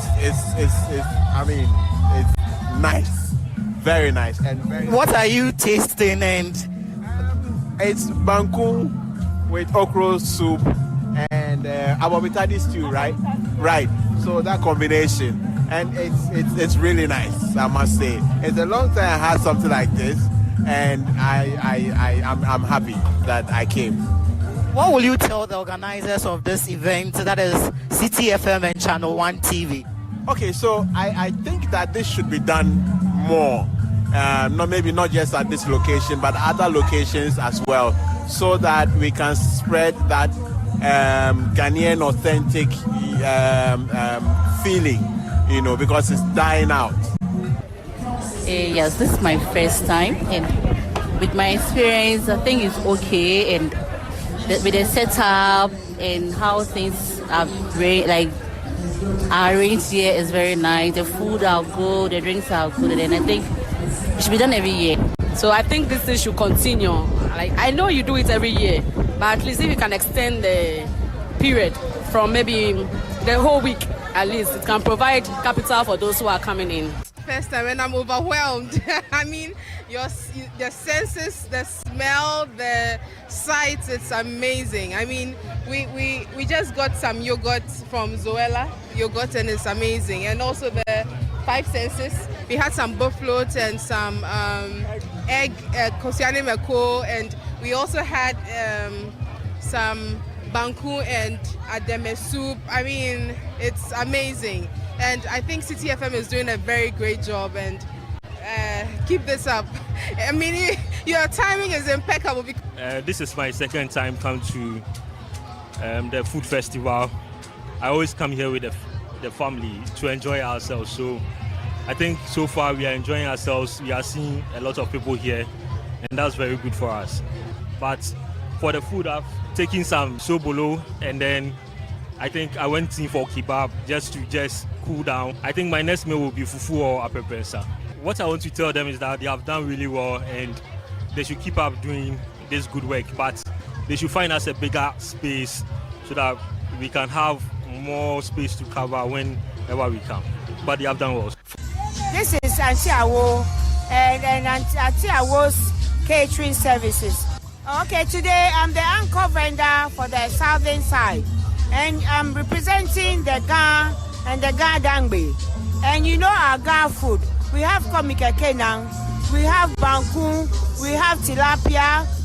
We don't stay at home. Please come with all your family. Today is going to be bigger than all the other years. We've been here for the past 5 years, and today I tell you, please don't sit at home. Come and see for yourself. People are coming in. The gates are almost getting full. So please come in. Today we have Jama, we have disco, we have so many things. So please don't stay at home. Come and see us. Okay, so this is Benofcaf Catering Services, and we are both in Southern Village and in the Akan Village. And the Akan Village, we have fufu, kokonte, ebunebunu, groundnut soup, and then goat light soup for the Akan Village. For the Southern Village, we have ayikble, we have jenkble, we have abolo yakaeke, amatadi, and then abobitaji for the Southern Village. And as I said, it keeps on getting better every year. And we are very excited about that. Even before we finished setting up, people were already asking for food. So far, so good. It's normal jollof, but you add dawa and dry fish. It makes it special. So it gives it a flavor and a depiction of the northern region. The northern region, it's, they're not, they like the dawa, so when you add it, it gives it nice taste and the smell too. Okay. And so far, it's been good. It has been very, very good.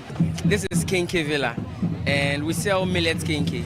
So instead of corn, we use millets for the kinky. We are just encouraging healthy eating.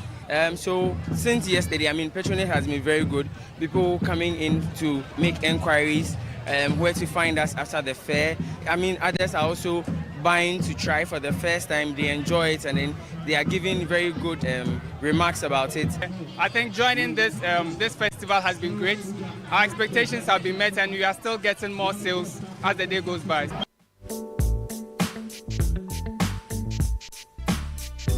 Five minutes past 8. Yeah, so that was back to your village.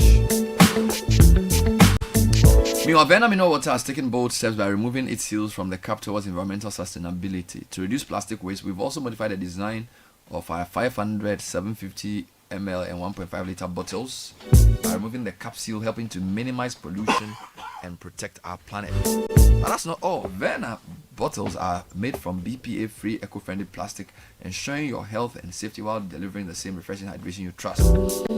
Plus, the new highlight design uses less plastic, making the bottles easier to compress and shrink for recycling. No seal, less waste, easy to compress and shrink. Choose Vena and refresh with a purpose.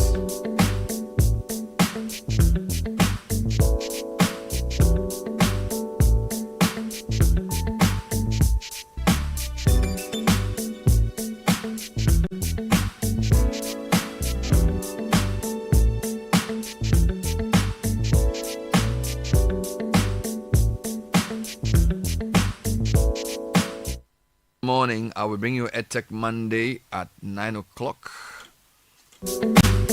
and that's coming your way with MasterCard Foundation with support from the Meltwater Entrepreneurial School of Technology.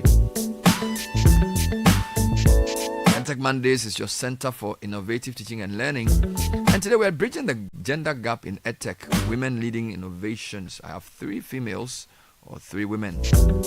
Sarah Odei Amweni, Executive Director for STEM Inclusion Ghana. Joy Tari Backshaw. Joy Tari Backshaw. Forgive me. She is a software engineer. And Mo Chagli is Country IT Manager for Plan International. And we're discussing how to bridge the gender gap in EdTech, speaking to women leading innovation.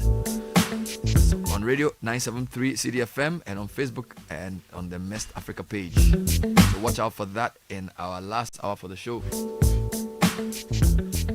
More comments on the festival. This one says Taliban you is okay. What a wow. My highlights. Coach Nimley wouldn't stop smiling and Nimley was everywhere. Susu Graham's foot flask hanging around his neck like World Cup accreditation. My kids were so tired, I didn't even have to say, go to bed. Wow. And it was nice seeing Godfrey after over 20 years, although briefly it has been a while. Is this somebody you know from school? Sounds like somebody I know. 20 years, I know. It looks like I know who exactly it might be. My kids were drained by then. Please, Independence Square 2026 agenda. Independence agenda. Good morning, Team City. You guys do all. The city was lit at AMA yesterday. Had much fun with the family. We are in this together. Yow, Chris. The nature of our food, oil, zoni, and all to dispose of it. Independence Square, dear Charlie. By the time you're better, I was talking about the drainage at the AMA. It's built for such things. Yes. I don't think the Independence Square is built for this kind of thing. That would be some way. I think that's something people don't consider. What about the children's park? The cooking that is happening there needs Is the children's park bigger than this place? Yes, it is. Much but bigger. the problem is that, that place, if you're not taking care of it for a long time, so if you're not careful, there are nails, all kinds of things. We used to have some rail lines there. I used to go there, children's park, once a year when I was young. Yeah, I know people do things. To ride horses, sit on a train. There's no children's park. I don't even know why we call it a children's park.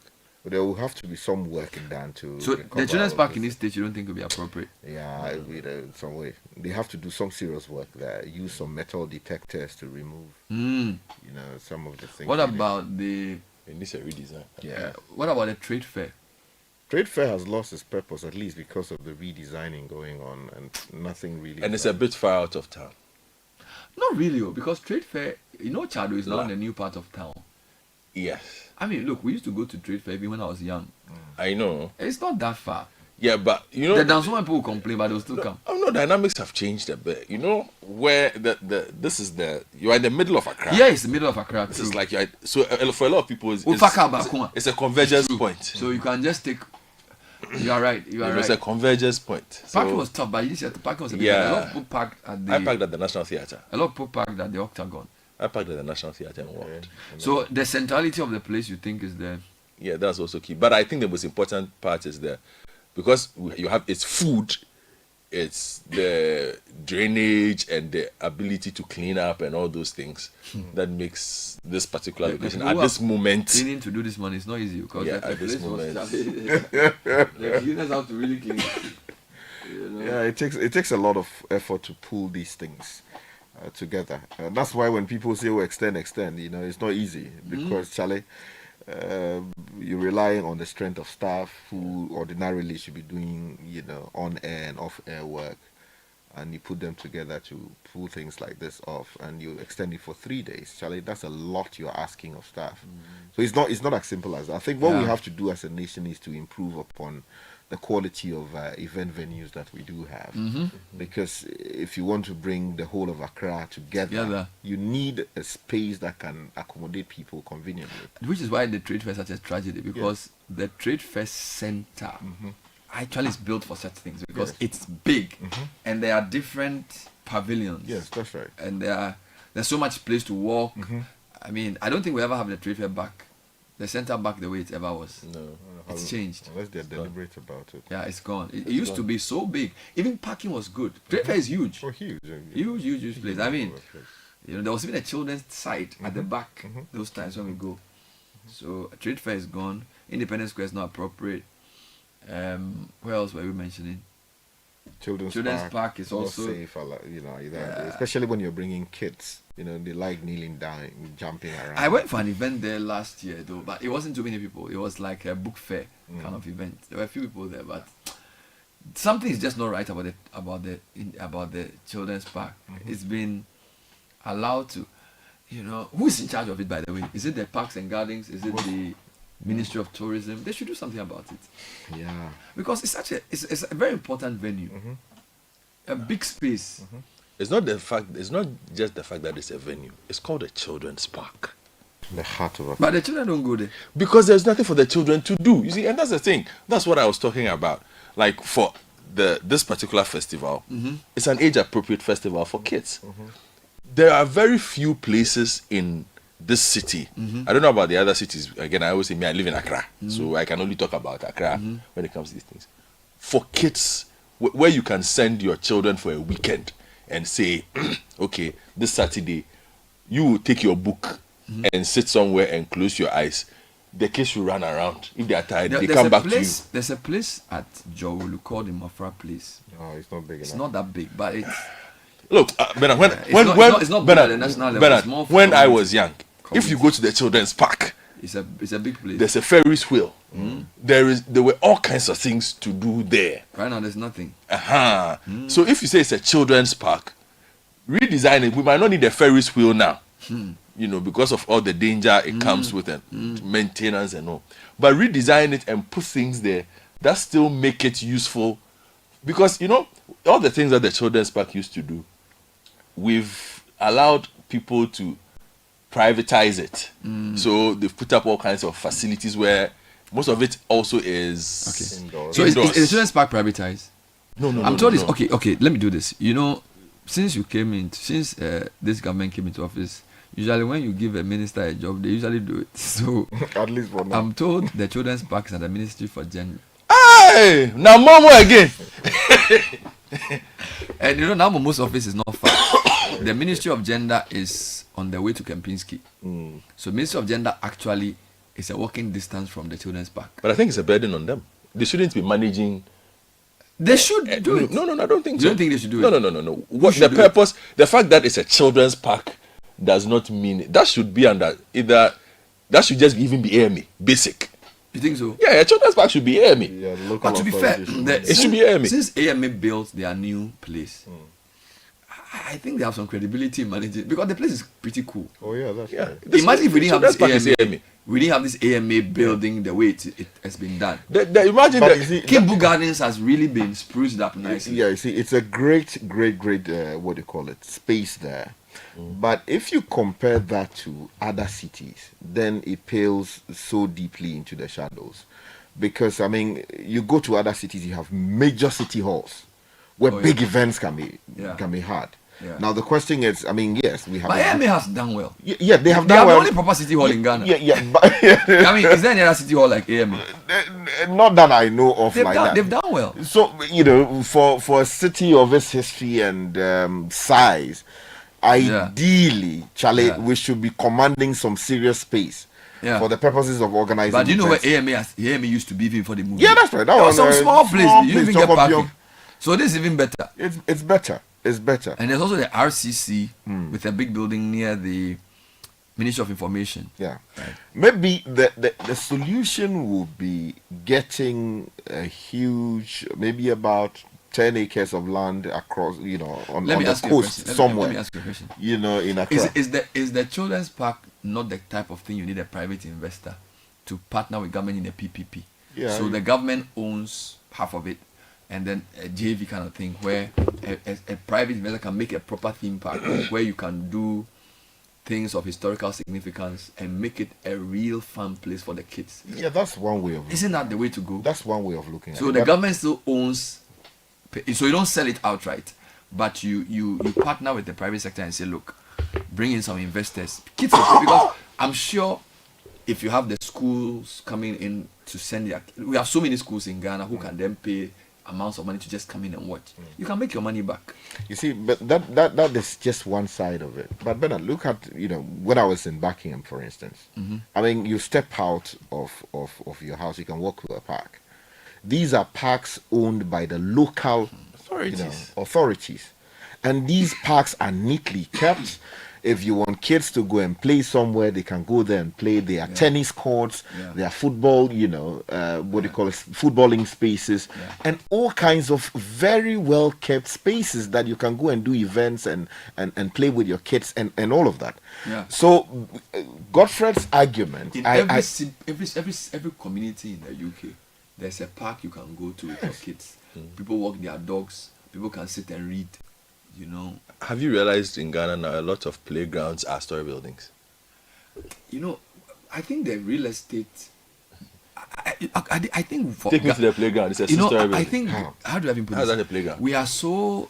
I think our urban our spatial management is very poor, and there's no long-term thinking. The playground is outside. But Sky, I want to push the agenda of the Ministry of Gender coming up with some plan. It doesn't have to be PPP. They can even tell us they want to do something. It can even be publicly done. Because the libraries are not PPPs. You know, they build some libraries. They should just say, let's build a proper theme park for the children. So that weekends we can send them there. Weekdays they can do excursion to the place. There's, you know, it's safe. Like the way the Nkrumah Museum was redone. I think somebody can do something. It took some $4 million or so. Yeah, it took a lot of media work. No, but still, to get them to even realize the potential. But what I'm saying is that the Nkrumah Museum shows that you can take an old place and modernize it. Yeah. I think the Ministry of Children should take it up. I don't. You don't think they should? Why? No. I you see, I think that no, I want to ask why. The local assembly. No, you see, maybe they should provide a policy framework. Yeah, what would they do? The local assembly would. They can mobilize. So, for example, UNESCO. The City of Accra can't. I'm coming. UNESCO, UNICEF, and all these people that ministry deals with. The ministry can come up with a proposal to say we want to have a children's theme park, recreational, educational, whatever. And find a research to support. And then everybody should donate some money for it. The government will make some, maybe next year budget, something. So it gives children the chance to reconnect. And then they will teach us our history. So when they go, there's the educational bit, there's the fun bit, there's the music bit. So if the kids want to do their own karaoke, like somebody just needs to come up with it. The government can find money to do it. Because Accra is becoming some way. Yeah. You know, and we need to do, look, yesterday, kids need to apartments. They need a sense they need a sense of who they are as a people. They should know that, oh, we have a place we go to. Because, you know, this is what I'm told. The people want to rent out the place so that they can sell it and build some hotel. But I thought that the very soon there will be some nice apartments. But there. You know, we won't allow that. You are who? Especially under this government that came to power on the basis of telling people that they can't. We are here. Because once a black white is in this government, you can't sell it. We are here. Yeah, we have to. I don't trust anybody. No, we don't have to trust him. I don't trust anybody. We are not putting our hope in him, but we are saying that if this government made a lot of noise about oral, right, and the whole idea of sharing and looting or whatever they call it, you think we'll say, "Now let me sell children's park"? You see beautiful Kempinski there, and you don't want it to have a neighbor. No, we don't. Kempinski will have a neighbor soon. No, we don't want it to have a neighbor. The children's park must be kept and revamped to be a children's park. It must. I completely agree with you. I think we have to get more trees in there. We have to properly fence it. We have to put in already fenced properly, though, to a large extent. I think that the reason why I'm disagreeing with the children and gender ministry's involvement in this is it already has a lot to do. You should have more. No, it has a. Does she have a deputy? No, that's not. I think they should give her a deputy. No. Why not? No. So who needs a deputy? There are 3 deputies left. Who should they give a deputy to? We already went through that. You don't think so? No. Gender, children, social protection. Oh, Charlie. It's not. You know they have these agencies under the department. What do you call it? Under the ministry. So which ministry needs a deputy? Because there are 3 left. Oh, let's not go there today. You said today. No, just a junction we are passing. No, let's not pass that junction to bring something else. But I want to look, the city authority. Why you don't think? But the city authority has only 3. Exactly. Your city authority has only three assemblies. Which is why I'm saying that whichever one, you see, it's part of the problem that we are even talking about. Do you even know which place is it? Exactly. That is what I was even going to ask. No, it has to be here, man. I don't know. It will shock you. It will shock you that it's not here, man. It's probably Osu. Oh, it's shocking that it's not.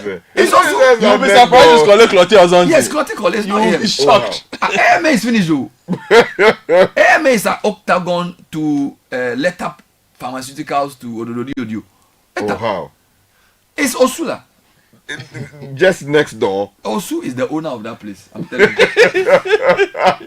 So I'm telling you. Whichever one owns it, you take it up because it's a potential revenue. Our assembly system, Charlie, is bad. You know. So you think that between the Minister of Gender and the person, look, they can have a conversation about it. But I think something like that should be run by a local authority. Let's be honest. The quality of people who have been given the ministries is stronger than people in the assemblies, because the ministries and the ministers are the first level leaders in the government. I agree. If you give it to an assembly, it's easier to manipulate the assembly. I agree with you. You need a strong, big ministry to manage this. With the chief director who has a history of not compromising. But if otherwise they'll sell it. If we need a strong ministry before we can be able to even just build, then there's a problem. A children's playground and manage it. Because your assemblies, we should lock the country and throw the key. But your assemblies are ineffective. Look at your markets. Your assemblies are ineffective. According to what I say, you think that if you give this to an assembly, a story building will rise next 2 weeks. Because the assemblies are not strong. They don't attract the best talent. Even the political talent don't attract the best, much less private sector talent. Ideally, that should be all the key people in the political system. They are either ministers or SOEs, CEOs. Look at the appointment. Assemblies is second rate. That's unfortunate. It's true. We made this proposal that look, put your best people on the lookout, but they didn't listen because maybe the realities of the game and the way the system is set up is going to be hard. In China, the best people are given the assemblies. The best people start on the ground. Here we give the best people the ministers and we give them the SOEs. So by the time they finish, then the district will look for who in the party can do the yesterday assembly work. I heard the presumptive or incoming Ablekuma West boss who was at the. Have they listed Accra one? They haven't listed the Accra one, but I'm just giving you information. Was at the event yesterday. Yes, to enjoy. Who is this? We don't know yet, but I can't have the name to say this publicly. Do you have a hint of who? Do you have a hint of who can be mayor of Accra? I can't be telling you this. You said Accra has finished. So I'm not sure about even the term mayor. You know one thing this government could but do, the person says that apparently so I miss the days of Okovandapoe. Chinche. A mayor who is a mayor that you know that you understand. He's the last mayor we've had that you can say. But did he really impact the city? I'm just talking about the but he built that thing. This whole thing we went to do, he built it. Yes, I know. Imagine if he didn't build it. What I'm saying is that you need a mayor who you can at least hold accountable for something. Now the mayors don't have any power. That's what I want there. I mean, if there's problem in Accra, you could blame Chenche and say, Charlie, he hasn't done his work. But now you don't know who to blame. But where is Accra? Where you are in Accra? So this is part of AMA? Yeah, no, it's Accra. If it's somewhere else, guy. It's a useless government policy. The decision to basically balkanize these. Oh my word! No. It's terrible. It's terrible. Yeah. I mean, you want a mayor sitting with a mayor from another city, and you feel that there's some parity of authority. Charlie, they will do a whole resilience strategy for Accra. It's just 3 constituencies. And spend 200 pages to write it. Charlie, how can that be? Charlie, how can that be? And it would explain why we have problems like that. Because ideally, Charlie, if we had AMA that is big enough to cover, say, for instance, the 3 or 5 million people in Accra, on the strength of its own balance, it should be able to raise money to do what we are talking about.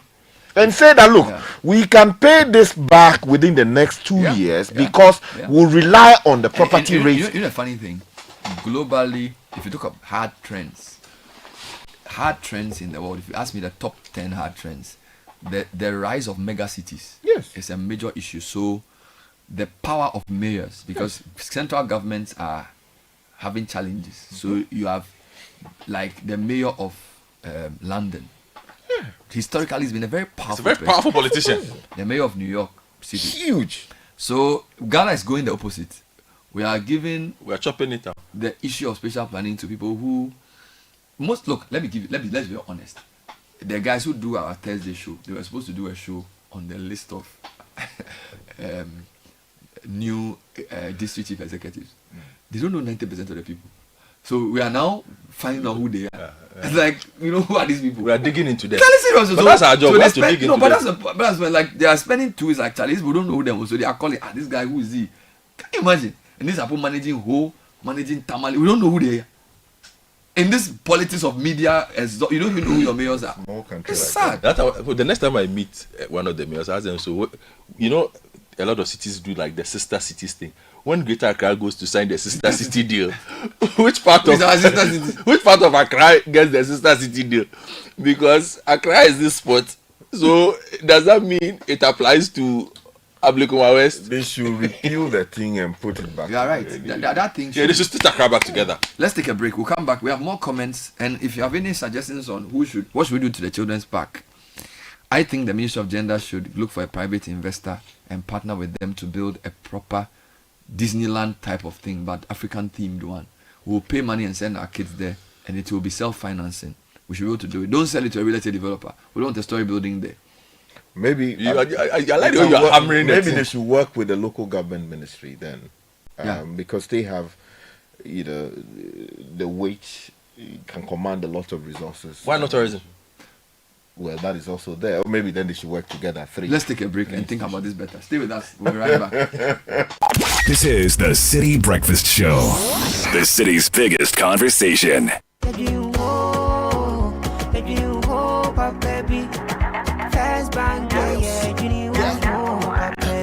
looking for a bank to rely on.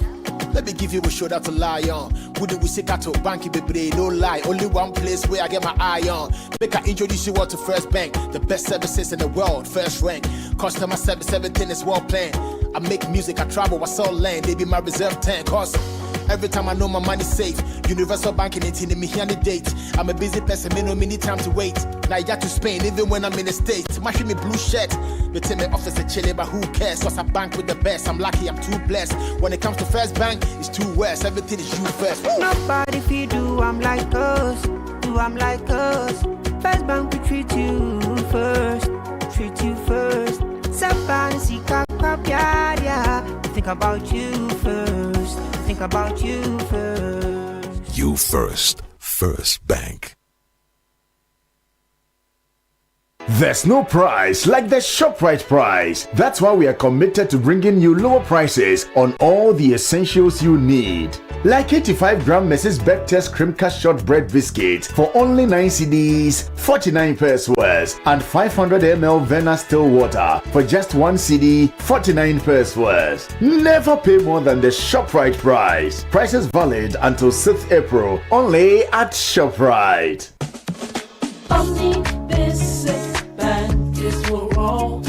We've got what you need for your business and family.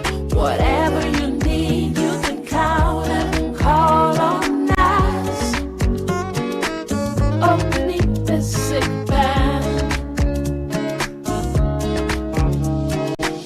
Omni Basic Bank is for all. We are not just another bank. Whatever you need, you can count and call on us. Omni Basic Bank.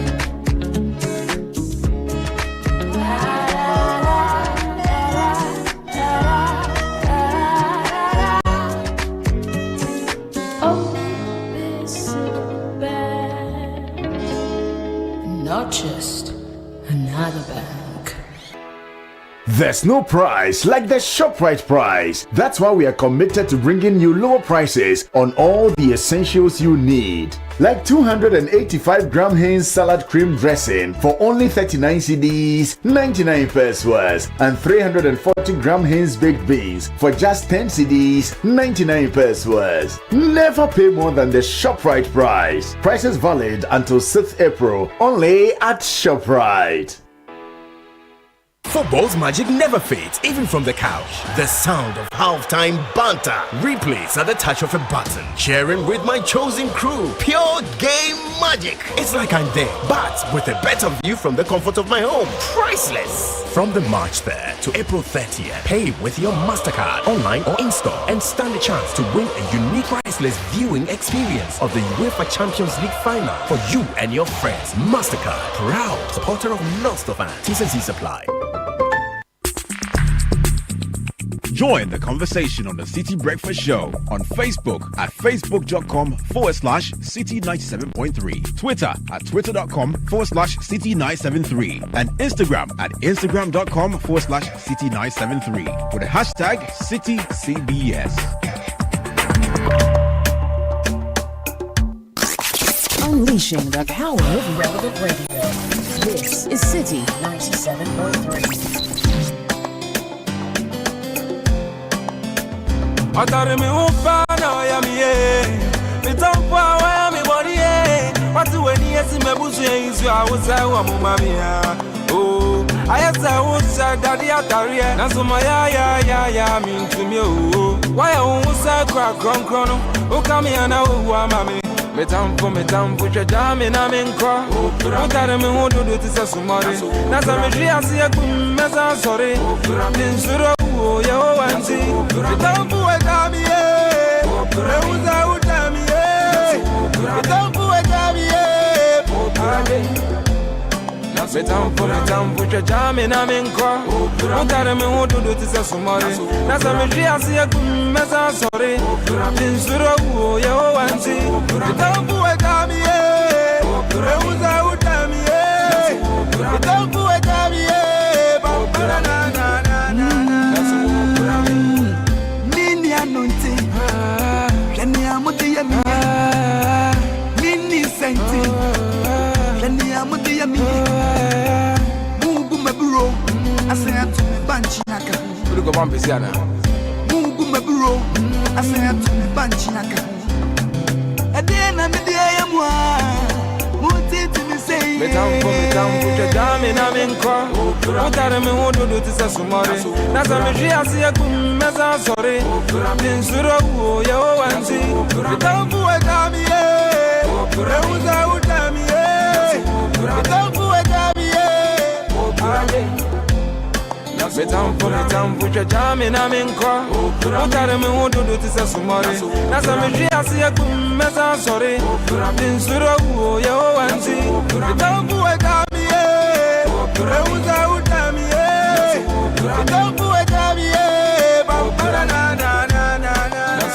na odi mboni na semi e 8:35 on the City Breakfast Show. A couple of quick comments. Okay.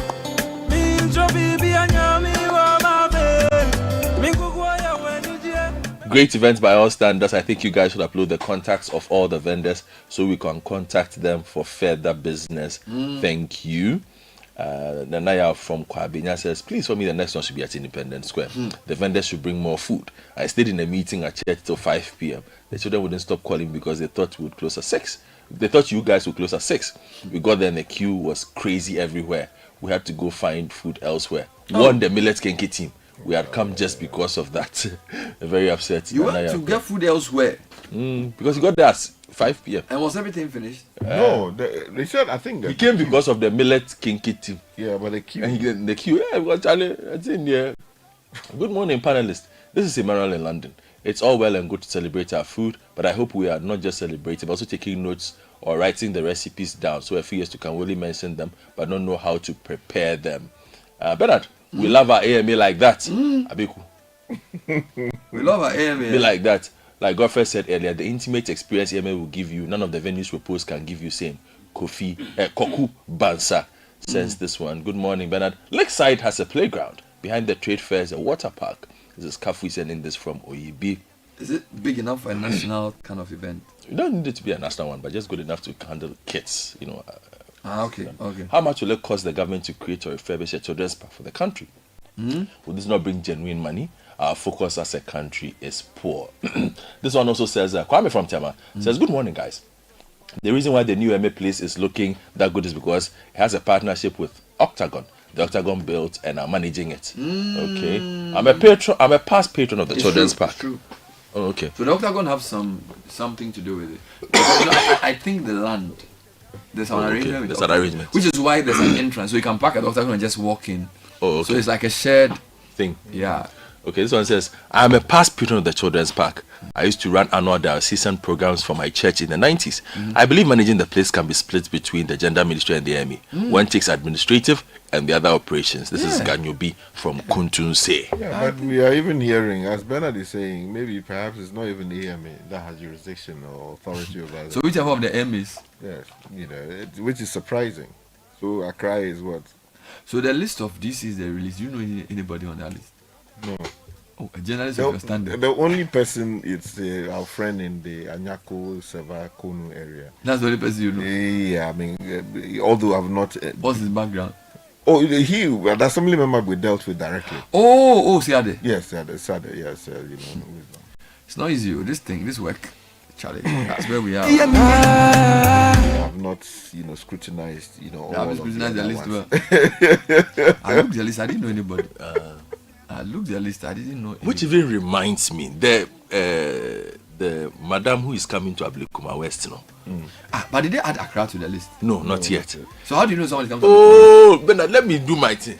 The madam who is coming to Ablekuma West. So it's a woman. That I should tell you. I'm telling you. The madam who is coming to Ablekuma West. We have lost our playground. To who? The Dazuman Kifit Club place. We're supposed to get that. They were building an AstroTurf before the elections. And then... Don't stop building these. They are still building AstroTurf? Yeah, yes. And all the teams that used to train there no longer have access. And the project has stalled. So please make it your number 2 priority. I know you will have a number 1 priority. And the playground cannot be your number 1 priority. So make it your number 2 priority as you are coming to get that park fixed. Sorry, are you saying that the Dansman Kifi Club was going to convert to an AstroTurf? No, so they have a part, there's a part of the Dansman Kifi Club that is a football pitch where all the teams in the community train. Proper grass? No, it was sand. We like it like that. It's fine. It was serving its purpose, But now nobody has access to it. The thing is so bad. Because it was, they were in the process of working on it. So they raised it, they've put sand on it, but the project has stalled. The Kifi Club, I think, is a shared ownership between the Ministry of Youth and Sports and the Dansman Kifi Club itself. So they've not sold the Kifi Club to anybody? No, it's not It's sold. just a part of it? Yes. And it's they not are, sold. and they were supposed to because within the same enclave is the new municipal office building. But there's also some other stadium next to the Kifi Club. That's Karindorf. That's Liberty. Who owns that? Liberty is also Liberty is owned with the Kifit Club and the ministry, and also with Mr. Anson. So does Liberty have grass? Yes, Liberty's grass.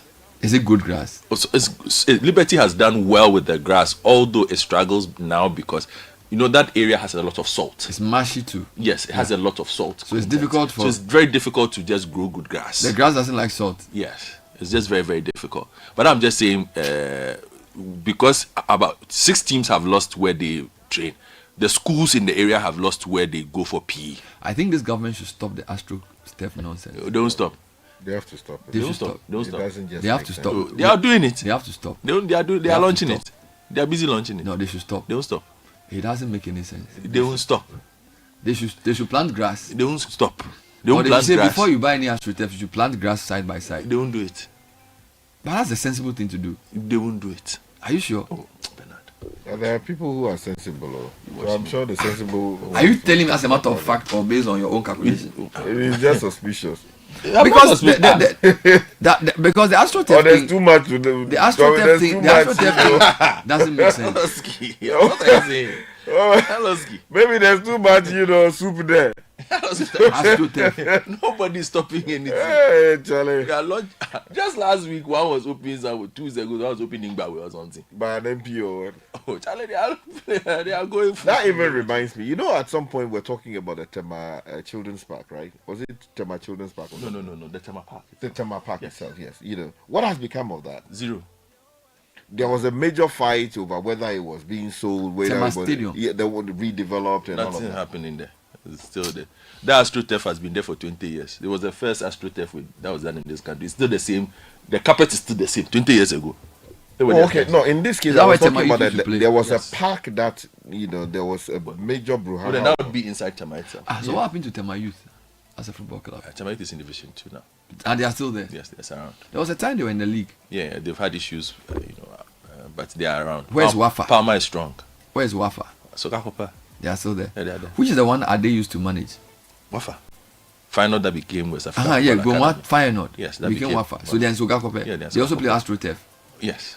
High quality. Sogakope. See, let's not do that. But they play on high grade AstroTurf. Oh, but Charlie, Sogakope should not. I even think our football policy should prescribe the kind of grass. You have the biggest, one of the biggest, water. Yeah, it's a good land.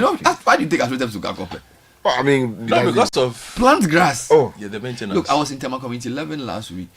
There's a school there, beautiful grass. Sunday morning they are playing. So there's a basic school in 11, and they fenced it. very, very good grass, and they were playing on it. But it's private. I think it's owned by some team. So you can control it. I'll give you an example. So you watched Ghana versus Madagascar. A beautiful win. Morocco. Did you see the surface? Beautiful. Was that straight? Well, I didn't know. Did they mix it with normal grass? It's hybrid. So it's hybrid. Yes. So there's grass and astro. But it's high grade. So you see, that's why you don't see tufts of grass. Yeah. When so you kick our or when you people tackle. will not get injured when they fall. So we can do something like that. It's almost like playing on grass. You don't feel it. It looks very good. But it's very expensive. If we are investing in AstroTurf, normally that is what you invest in. So it's a mix between normal grass and AstroTurf. But what we have invested in is Green carpet. Sunshine Barber's carpet. What's that? You know, the carpet the barber man puts in front of his shop. No? That's what some of the people have been putting on the AstroTurf. I was in adults. Was it a Zoom? You get waste problems. The Galamsey thing. This was like October. Charlie, a big parko. They were busy digging to build AstroTurf. Allah. I said, what is this? That's a new opium. Charlie, Ghana, let's get serious for once. That's for the AstroTurf. Forget. But I will build more. Let's get Bernard, serious for once. Yes. Please, this program should be held at Independence Square. Why? We can have more sitting spaces on the stands. Why do you want to go and cook at Independence Square? This program is too big. My first time, and I just can't stop thinking about it. Or use Ifwa Sutherland Park. This is Stephen from Manette. But you see, that's also the thing I was talking about. Mm-hmm. Sometimes you might think an event is big, but I also don't want to get too big.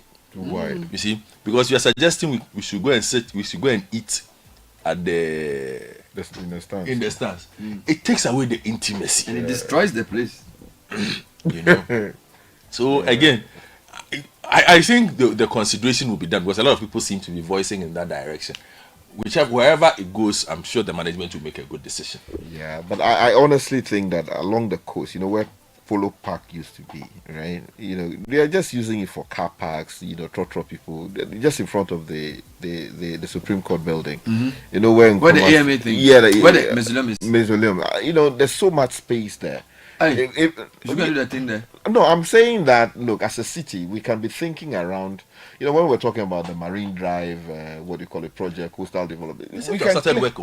We can clear that space, get about 10 acres. By the way, or 5 acres. Marine Drive project going? That's yesterday, when I was leaving the event, I drove past the Marine Drive. For the first time in a while, it looked like something was happening. I don't know what it was, but it looked like they had, you could see clearly demarcated foundations had been dug. Marine Drive. Maybe somebody should explain that project to me. Because I heard a lot about it, but I don't know if... You don't even know who's in charge. Challenges are happening in this town, pal. Then the trade fair there was a whole discussion about doing the trade fair. Otherwise, maybe development, and then I want to consume. So it's almost like the project, we started well, and then for some reason we just leave it to die. Yeah. Ghana, when can we get? Maybe the University of Ghana should help us with a space. Maybe build it themselves.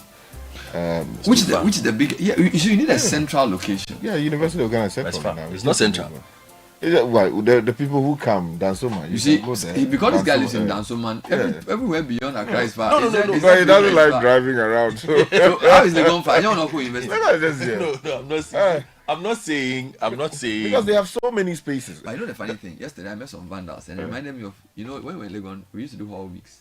The vandals have something called minim pinim. Oh yes, very similar to this. Yes, and then you get food to eat.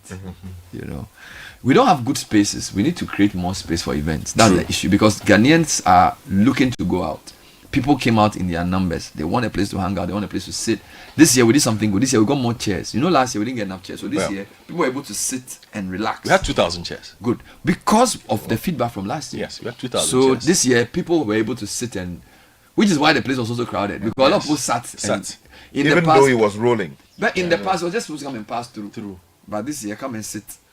So for those who, if you went to the other side, from once you enter, you start going to behind the grills. Grills, you would find seating there. A lot of people were enjoying themselves in that corner, quietly.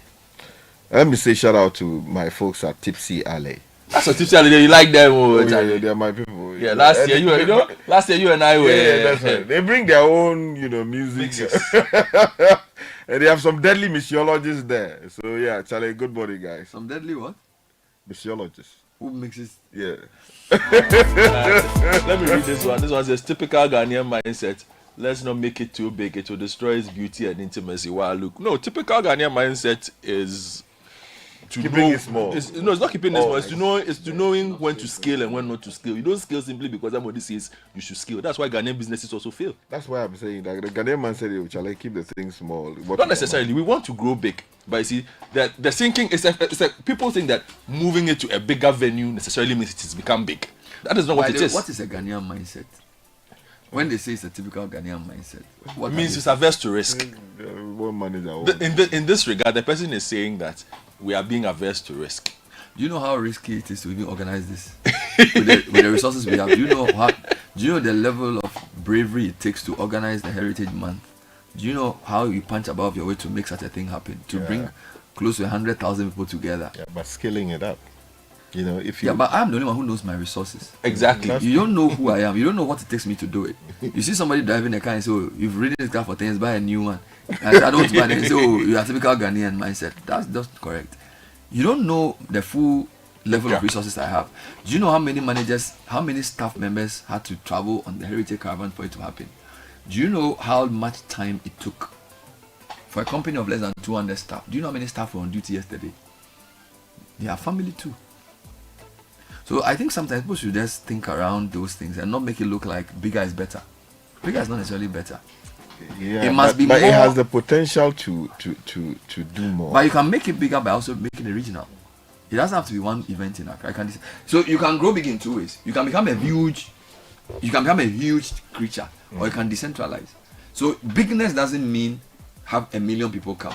You can also have 10, 100,000 events. Imagine if you are able to command 1 million people. You don't get it. No, I understand you. I'm just saying. You can grow in two ways. You can do a big event for 1 million people to come for a carnival.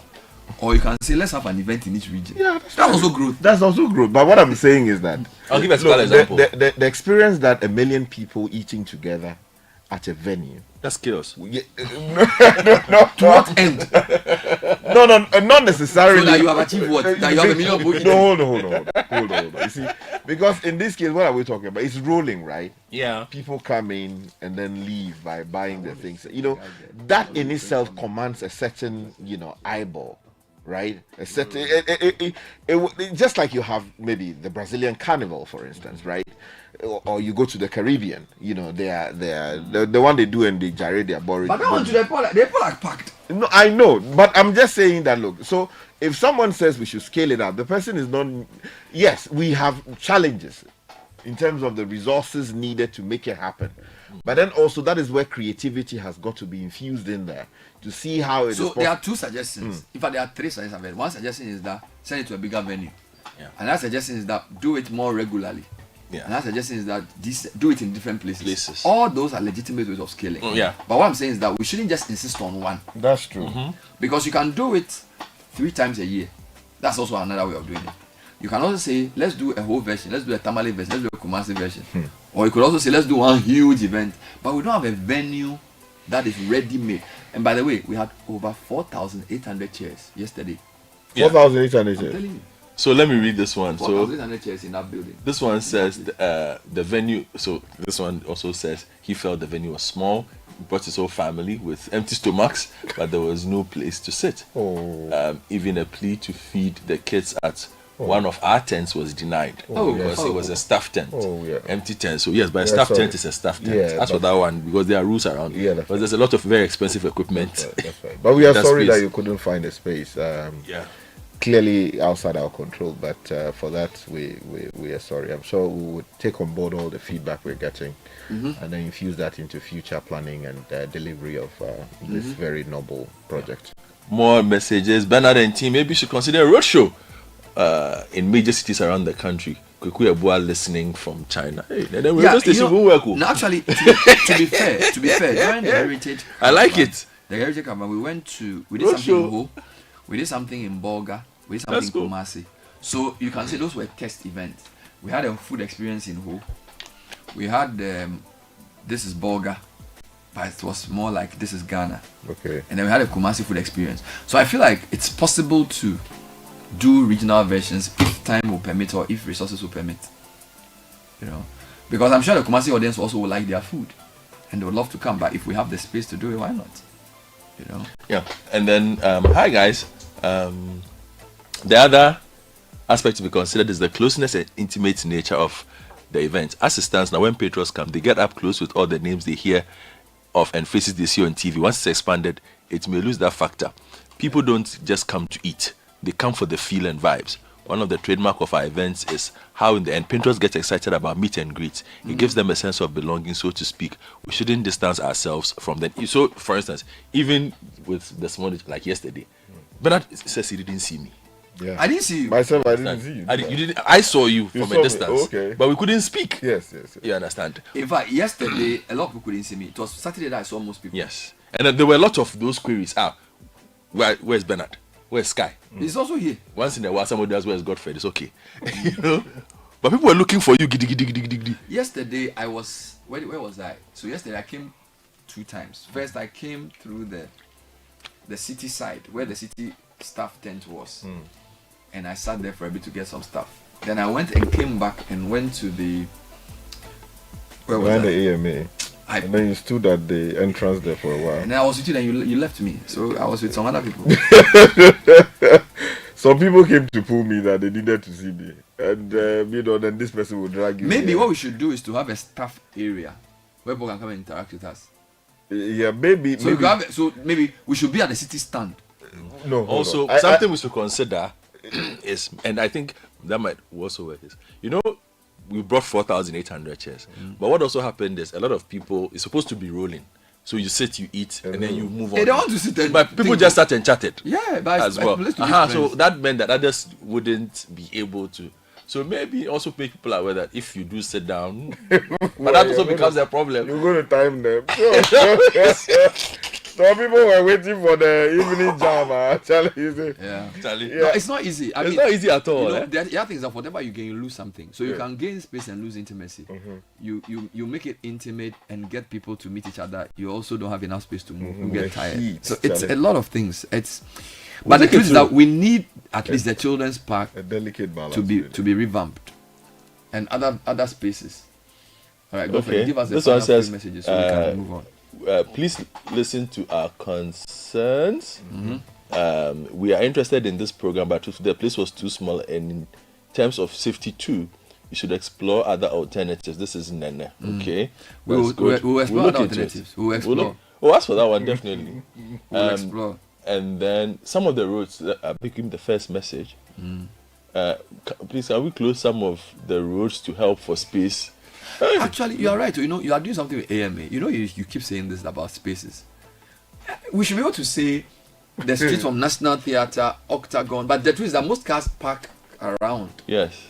Because people came to park at the Octagon. If you close the road, how would they come? And where would they go? But you see, I think if it's the space and the intimacy part, and then the road might be the best one, not like an independent school or something. Just one straight line. But then again, I should be on the road. One straight line. You understand? But then again, it becomes part of me on the road. So it becomes they'll spoil the road. It becomes a matter because of how are you dealing with all those things. They have drains. Yes. It's purpose built. Purpose built for things like that. They have trees, and they have also like pavement. So the AMA place is really unique. All right, so Charlie, it will be tough. But next year we pray for grace. We pray for wisdom. I don't know what to do. I mean, for me, I just like the fact that Ghanaians showed up. We said they should come and they came. Yeah. We said they should come and buy. They bought. We said they should eat. They ate.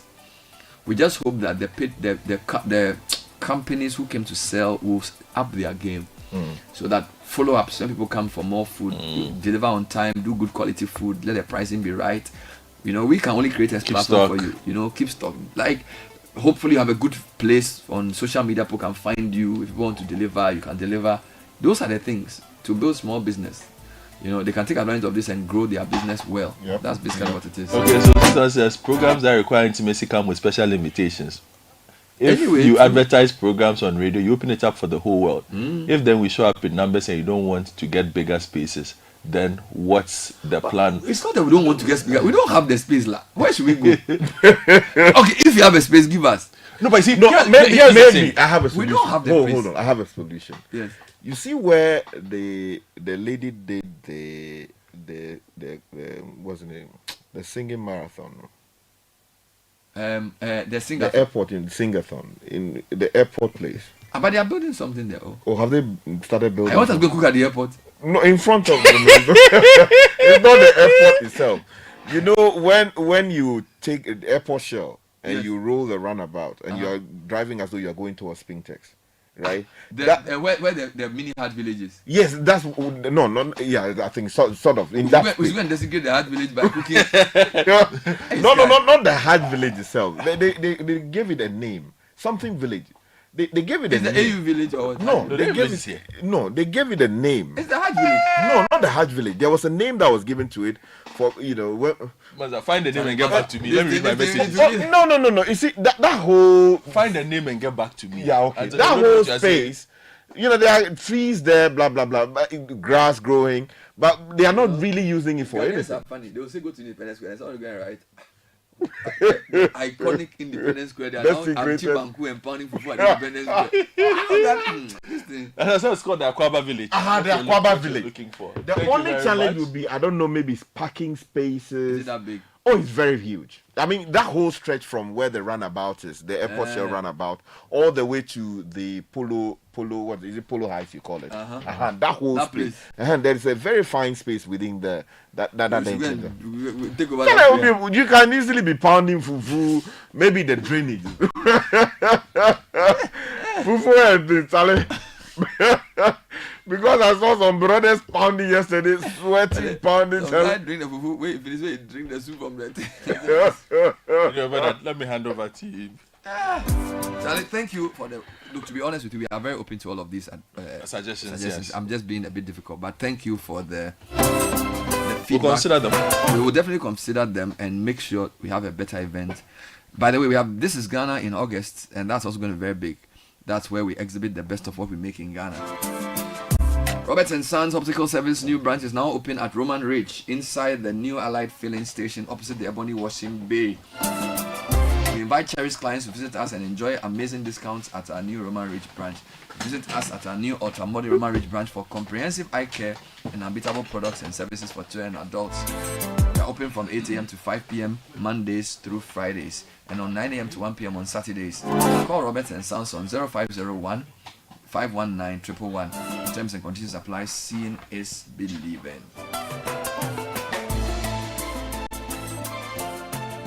This is the City Breakfast Show, the city's biggest conversation. Charlie, where are you? Bossman, I'm at the bank. Really? But your car is in front of your house. Bro, my bank on my phone, Charlie. Oh, how? EcoBank, bro. With EcoBank mobile app, I can do everything, anywhere, anytime. Listen, I just checked my account balance, paid Ahmed's school fees, and sent money to my grandma at Walwale. Oh, wow. Wow. Masa, just download the EcoBank mobile app from the Google Play Store or the App Store, or dial *770# and be your own bank manager. Manager. Whether to pay bills or fees, to check account statements, send money across Ghana, abroad, and more, EcoBank mobile app has got it covered. EcoBank Mobile, making everyday people live everyday lives the EcoBank way. EcoBank, the Pan-African bank. Hi, Mom, it's me, Kwame. Hey, Kwame. How are you? Mom, I'm fine, oh. Okay. You know something? No, tell me. I'm looking for a complete furniture set for my new place. Kwame, I've told you before, the only one place you should go, eh? Yeah, Mom, but I need a mattress to fit my bed. Ash Foam. I need a bed to fit my room. Ash Foam. What about a sofa where go relax my body? Ash Foam. Wardrobes to fit all my clothes? Ash Foam. What about linens and pillows for sweet dreams? Kwame. Ash Foam. Mommy, I feel you. Ash Foam all the way. From mattresses to beds, sofas, wardrobes, linens, pillows, and more. Don't waste time and visit any Ash Foam showroom across the country or call our hotline at 0243 200 729. Ash Foam. Feel it, know it. Dear home, no interest for 2 years. Are you ready to step into your dream home? With Lakeside Estate's exclusive offer, you can own your own home in just 2 years with no interest payment. This offers you affordable payments, flexible home purchase plan, quality homes, and lifestyle change. Choose from a variety of beautiful homes in any of Lakeside Hills clusters. Your future awaits you. Imagine living in a home you love with the freedom to invest in your dreams without the burden of interest. As your CIMG Real Estate Company of the Year for the 4th time, we offer you hassle-free home acquisition. Call us today on 020-477-5043 or 020-477-5042. Don't miss out on this incredible opportunity. Call us now to learn more and schedule a tour for our available homes. T&C supplied. Make your dream a reality. Lakeside Estate. Quality homes for all. The Accra Healing and Deliverance Crusade is here. God takes his people and put them in charge. Ministering Dr. Pastor Paul and Becky Eninche, all the way from Glory Dome in Abuja, Nigeria. The Dominion, date 10th and 11th of April 2025. Venue, LWAC Sports Stadium. Song ministration, Emoji, Ankalato, Kofi Boham, Prophet Okebe, Prosper Ochimana, and Minister Mark Frank. Also happening live is the Workforce and Ministers Conference, happening at the Accra International Conference Center at 9 a.m. on the 11th of April. Free shuttles to the venue will be available. For more information, call 0257-765-546. The Accra Healing and Deliverance Crusade. Be there.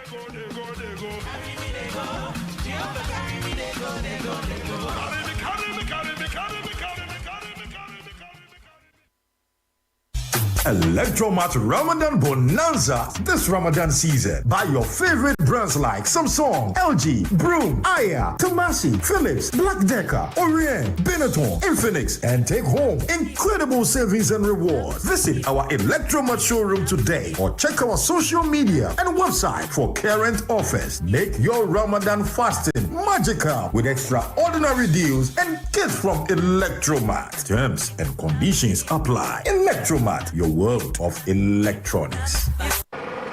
Hey, so what goes into building quality structures? I mean, literally, what goes into it? Wujaf, you don't want to be sitting here somewhere worrying whether or not you did a really good job. It's a very simple equation. If there's no diamond cement in the mix, massa, forget it. Don't start cry. Menye, diamond cement has been providing builders, block makers, and construction companies that peace of mind for years. Diamond cement is 42.5 R grade cement, unbeatable quality made right here in Ghana. And because we have your pocket in mind, we provide 32.5 R grade so that everybody getting on. No long talk, Jack. If there's no diamond cement in the mix, don't start. Locate Diamond Cement Ghana Limited nationwide with factories in Aflao, Takrade, and Buipe, or call 0244-313-368 or 0540-111-978 or 0202-021-175. Diamond Cement, still as hard as a diamond.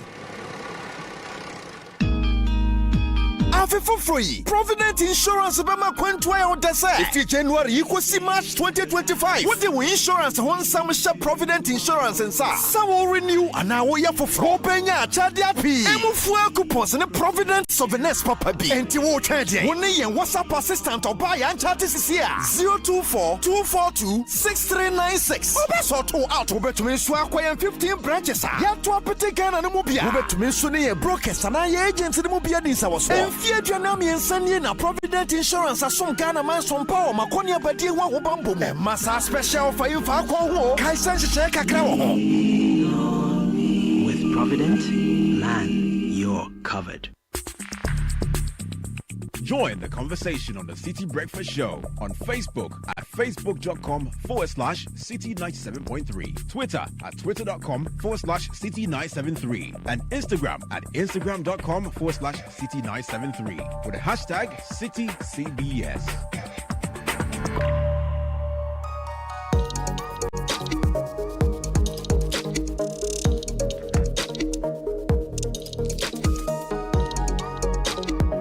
Welcome to EdTech Monday, which is your platform for innovative teaching and learning. Brought to you by the MasterCard Foundation in partnership with MEST. Of course, airs on 97.3 City FM. as well as the Mest West Africa page. My name is Bernard Avile. I'm here with 3 fantastic ladies, and today we're talking about closing or bridging the gender gap in EdTech. Speaking to women who are leading innovation. We know what technology does with education, right? There's a massive gender gap. And so today we're going to discuss what that gap is, how it manifests itself, and how we can bridge it together. So who do I have in the studio? I have 3 lovely ladies. I have Maud Chagley, who's an IT professional. Maud, good morning. Good morning, Bernard. How are you doing? Fine, thank you. It's good to have you. I have Ya Odeya Mweni, also known as Sarah. I thought you wouldn't mention my first name, but it's fine. So yeah, thank you. Executive Director of STEM Inclusion Ghana. Yes. Yeah, good to have you. How are you? Thank you, I'm fine. Wonderful. And I have Joy. Hello. Tari Backshaw. Hey! Tari, your name alone. It's a whole computer program.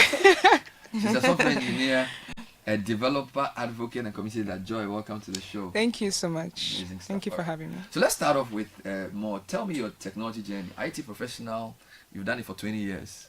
So basically, that's such a big deal. How did you enter technology? Give me a quick overview. Okay. Thank you, Bernard. It's been an interesting journey. I'll tell you that I didn't start from the beginning with the mind to enter technology at all. All right. Okay. When I finished sixth form, okay, let me person. Yes, I'm a person. That alone tells us. Okay, let me backtrack a bit. Well, O level. Strangely enough, when I was selecting my subjects for O level, I did science, and then I added accounting, and then econs. Okay. So it's for some strange reason. That's why I always believe that it's a divine direction. But I didn't like chemistry. So when I finished Form 5, I didn't do well with the chemistry. So then in sixth form, I did accounting, econs, and then government. Okay. So I changed. When I finished, I didn't know what to do. I had no idea what to do. When we came out of school, I finished sixth form 92. Jesus. So when we finished, when I came out, there was a break. I couldn't get. I wanted to go to IPS then. I didn't get. And then my mom was like, you know, the mother sometimes. It's like, oh, the time you spend in the house, just go do a short computer course. Go and learn computer. Yeah, computer, you know. So I went those days, DOS. So we learned DOS. And anytime I come back home, I will talk MS DOS. The OGs. Very old. MS DOS with a diskette. With a diskette and then slash signs and things. So after that, anytime I come back home, I'll be talking. I was like, every time. So when I didn't get the IPS, she didn't know how to tell me. So she went to check the list. So when she came back, she was like, Maud, why not try this IT thing? I think you have a flair for it. The way you're always talking about it. So I went to, she said, okay, go to Kluges International. And then there was a place called Wang Computers. It was at industrial area. So she said, go to town, go and check these two. And then make sure that you bring feedback. My mom is strong. Make sure you bring feedback. I said, okay. When I went to Kluges International, I met a young man at the reception. He was like, no, you can't take IT as a profession. Go back. And that's why he said that those times. Which year was this? 94. Yeah, it was 94. Sorry. See, now we're still facing the issues. They said you can't take that as a profession. So just go back, stay 1 year, rewrite whatever courses you have to write, and you go to the university. But then I kept hearing my mother's voice like, don't come back home without a result. Correct. So when I got to Circle, I said, okay, let me just go to Wank and find out what they have. When I got to Wank, apparently they had a professional course that's being organized, IDPM those days, from UK. So when you finish, you write your course and your foreign exam, and then you pass. And that's how I started. They had started 2 weeks. I got there. And then it was amazing. So that's how my journey started. So this is the early 90s. Early 90s. So this is real BBC. I tell you. So organic. Of course, at some point you took more courses in the after that I took more space. courses. And you enjoyed it? It's been amazing. I don't think I'll go for anything else. So you've actually done it, I can say 30 years. Almost, yeah. Because from 95-ish, that's 30 years. 95, where were you? I was non-existent. Non-existent Yeah, too. were you born by 95? I was born in 96. Wow, when I entered SS1. So you were really born for this. So tell me your journey in technology. Okay, thank you very much. Yeah. I also didn't start in tech. But growing up, I was the child that everybody would call in some money. I shared a story once where I broke my mother's TV because I thought the people in the TV would walk to me. Hey. Yeah. I'll break my mother's radio, dismantle it, try to fix it back to see if it will work. So my mother beat me a lot. Yeah. But you see, growing up in a typical Ghanaian society, people do not recognize the engineering in what you were doing. Everybody thought you were just in someone. Yeah, and I had a very traditional father. He's late now. Who wanted his child to become a something. You have to have a profession. You couldn't become a radio presenter in his house. It's not something they know. No, you are a doctor or a lawyer or something. So he wanted me to become a doctor. Something. My father wanted me to become a doctor, but I am homophobic. I don't like blood at all. And so I ended up in law. So I have a law background. Yeah. See, I didn't start out in tech. But in 2022, I found myself on Ghana's most beautiful platform. And you have to come on board with the project. So I decided to go with my STEM. Are you kidding me? So that was where it blew up for me. Just 2022? Just about 3 years ago. Whoa. Yes. Yes. And it has led to you founding the... Yes, STEM inclusion. Wow. Yes. Wow. This was Paul just about... So I went on board with STEM. And so fast forward, I finished Ghana's Most Beautiful and I decided to take it up full time. Wow. So I founded STEM Inclusion Ghana with another lady called Annette, who is so passionate about everything science, technology, engineering, and math. And so what we do at STEM Inclusion Ghana is to provide hands-on training in coding, robotics, IoT, artificial intelligence, all the STEM fields to students and communities. It doesn't... we promote inclusivity, so both the genders. It doesn't matter your ethnicity, even your income level. So that is what we do at STEM Inclusion Ghana. So yours is a 3.5-year journey. Joy, tell me about your journey in this space. Wow. Okay. My journey, I'll just start from home, right? So I'm actually Nigerian, so I grew up in Nigeria. Oh, okay. Yeah. And just being in Nigeria, the family where I come from, my parents owned businesses. And so it was more like a rule. Once you're done with SHS, it's called SHS here. Then you just stay back for a year once you're preparing for your admission and just, help out the managerial part of things. And so when I was done with school, of course, I had to step into that role. And one thing led to another. COVID hit. There was just a lot going on. And then I ended up being at home for 4 good years after my SHS. 4 years? Yeah. And it was quite a tough time because 4 years is a lot. My mates were already in school, they were doing well. And I was an A student, so that wasn't the issue. And so I managed my parents' business for 4 years. And afterwards, I just kept thinking to myself, what do I do next? Okay, going into school, what do I do? And because I managed the business, I had the opportunity to also interview persons to hire for several roles in the business. And then I there was a situation where I got the CVs. I was so excited to meet the candidates, right? And after meeting them, this was first class computer science, and I was interviewing for a computer science teacher role. And then just Microsoft Word, they didn't have idea about it. Yeah. Wow. So it was that terrible. And so I knew that going into school, when I decided to, I didn't just want to read a course, come out with my certificates, first class, and then I started looking for a job. I settled for the barest minimum out there and then get paid how much, right? And so I just went online. I started searching for, what courses can I take? What are the skills in demand now? And then I saw coding. And the salary in dollars, when I did the conversion, I was like, hey. Wow. I was like, I have to learn how to code. I didn't know there were several sections into coding, like robotics. There's IoT, like you mentioned. Even for the software, there's front end, there's back end, there's a lot, there's DevOps and a lot. I didn't know all of that. So I just got into school with the mindset of, I want to learn how to code. And that was it. And so I got into school. I joined communities in school. This was 2022. So I joined the Google community on campus, and that was how my journey actually began, learning and learning and learning. This is 1992. Whoa, the difference. Okay, but I'm told there's let's talk about the gaps, right? The gender gap in EdTech. Maybe I'll start with Amweni on this one. How significant is this gap? Because you said in your work as Ghana's Most Beautiful, you realized there was an opportunity there. What did you see, and how big is the gap the gender gap in edtech that you're trying to solve?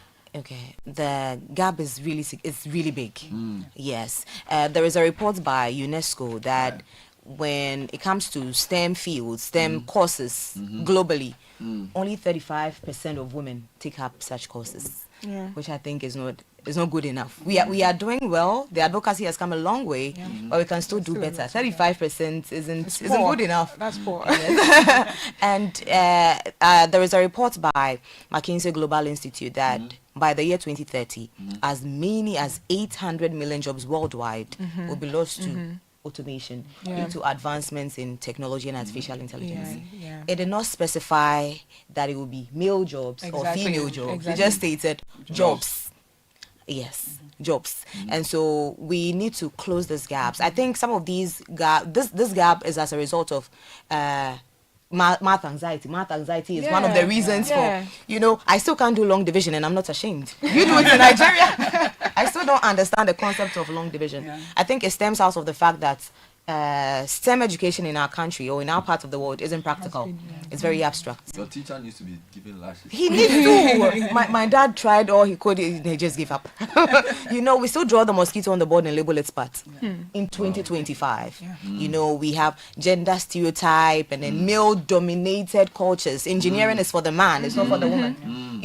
I blame our mothers sometimes. They go to town and buy us dolls as women and buy gadgets for our brothers at home. My dog can also be dismembered. Oh, please. Okay, the science in that. But, I mean, naturally, you won't but just then want to... It's shaping the mindset in a certain way. They buy dolls for us to play with or cooking utensils and buy gadgets for our brothers to play video games and all of that. And so it is essential that we close this gap. I also think one factor is few role models. We need more women to look up to in tech. We've come along, we've done well, but we still need more women to take up the space in order for our young ones to follow. So I think it is necessary that we close anything to add this on gap. both sides, more on why this gap exists and why it's so sad. Because I'm sure in the 90s when you entered there, it must have been crazy. Yeah, it was crazy, but at the same time, it was something new, so a lot of women wanted to. But then when you get into the space, then it was not too friendly. I was lucky to have the first company I worked for, Malice. The owner was inclusive. He allowed anybody to do anything. But there were people who went to other organizations. They didn't allow them. So they went there and they felt that no, you can't do it. Anytime you step up and want to do something, they'll tell you that it's not for the woman. It's not for, or they'll give you softer rules. But what he did was he push all of you into the workshop. Okay. You do the assembling together, you carry the machines together, and that has really helped me. So for me, I think the gap is mainly because of our mindset. We think that some things are for men and some things are for women. But then what we forget is that we all live in the system, the ecosystem together. So if you provide a service and it doesn't cater for both gender, then you are just providing 50% of the service. You see, so the others would then have to make do with your 50%. You see, but then if you give everybody the chance to flow to bring out their best, then that gap can be narrowed. Joy, what are some of the challenges women face, in your view, in entering and thriving in the edtech sector? A lot, actually, a lot. And recently transitioning to developer advocacy and also lots of community building, because I volunteer for lots of tech communities here in Ghana, go on lots of outreaches. And I think the first thing I would like to say is the lack of access to infrastructures, right? Because due to my work as well, I've also been facilitator, like, teaching young girls how to code, teaching them AI skills. And I've seen that most of these girls are so eager to learn. They actually want to come on board. They're actually fascinated about what is going on in the space and they want to learn. But then how many of them actually have access to a smartphone or a laptop? I was recently on an outreach with Black Tech Lead, and we were taking surveys, so pre-survey and post-survey, to know our impact. And where the girls had to tick on how much they have access to digital tools like smartphones, desktops. Most of them were asking me, what is a smartphone? And what is the desktop? Right? So it's that terrible. And I think there's a lot to be done there. It might not be individually, the government has a role to play, communities have a role to play, individuals also has a role to play. And then you see that aside this access to digital tools, some of them actually have digital tools, but just like you said, there's this stereotype. Yeah. So they keep thinking, how can I learn how? I know some positions in tech that doesn't even require you to know maths, but you are thriving there. But then they see it like you have to be a genius. So when you tell someone I'm a software engineer, they look at you like you're an angel because, how, right? So they don't see that that's a possibility for them. And then even those who now decide to build, for example, or who have great ideas and who are doing well in the field, how many of them get funding to actually build the solutions that matter? Because just like she said as well, you see that we have persons who are building, and then they build, you just have one gender building a particular product. When we have that balance in gender, then you know that the women also consider, okay, what if young girls are also using this platform? What if someone that is differentially able are also using this platform? So it makes no point building a solution for both genders, but then we have just one gender building that solution. There has to be a balance. And then lastly, something I'd love to touch on is imposter syndrome. Because because some girls are actually doing well. Okay, you've learned, you're doing well, you have your certifications. Maybe you've even landed a role, or if you're yet to land a role, when you go through because I love to think big, so I'm not even settling for positions that are just in Africa, right? I'm thinking of going global. And then when I see some job descriptions there, hey, I'm like, oh my God, one person has to know all of these. And then I go online to search day in the life of a software engineer, for example. So I can see if this is something I want for myself. And then I just keep seeing whites showing up. Those are the only ones making the videos. Those are the only ones putting themselves out there to see what it looks like. But in Africa, do you know what a day in a life looks like for a software engineer? We do not know that, right? And most of them who are already in these huge roles, they don't have mentors to look up to. They keep feeling incapable. Oh, what did I do to deserve to be here? I'm just a woman. Did they pick me because of my gender? Okay. Yeah. So those are the issues we face. This is EdTech Monday, coming to you live on 97.3 Citi FM. It's also on our social media, Facebook, and also on the Mest Africa page. Today we are discussing how to bridge the gender gap in EdTech, women leading innovation. My guests are Maud Chagley, an IT professional. Now she's the head of IT at Plan International. Joy Tari Backshaw is a software engineer, developer, advocate, and community leader. And of course, Ya Odeya Muni is also known as Sarah, Executive Director of STEM Inclusion Ghana. All right, Maud, can you talk a bit about some women-led innovations you've seen, or some stuff women are doing in EdTech that you think are remarkable enough to take note of? Because sometimes you need to see what people are doing to encourage others, right? So you can talk a bit about what, if this doesn't have to be Ghana, it can be global. Any of the innovations you've seen led by women. I wish I had a long list and a tall list of women. I've been searching and searching. And you hardly have, we don't really have a lot of women in Africa or in Ghana out there. They are working, but it's not posted. You see, so you can go and you see maybe some women in Europe and in Asia, but in Africa, it's so difficult. But I managed to pull out one. These two young ladies are doing amazingly well. Thank you. I was waiting to hear my name. Joy and Amweni are doing very well in the space. Soroko Academy. Sorry if I butcher some of the names. She's also doing Soroko. Okay. Yes. She did a lot of tech coding. Regina. Yes, Regina. Yes. Then there's Constance. I don't know whether is this Swanika? You know, she started when the ground was very hard. She brought people on board and then she trained them, giving them skills, both men and women. That's another one. Our vice chancellors, the two, they are doing. You know, sometimes when you had such difficult or such prestigious institution, the biases are so many that you have to always be careful how you step. And they are making a lot of inroads.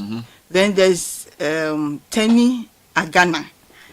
Yes, she's in the north, upper west, upper east. Sorry, Low Zile initiative. She's training young women in skills, sales acquisition. So that's one thing she's doing also well.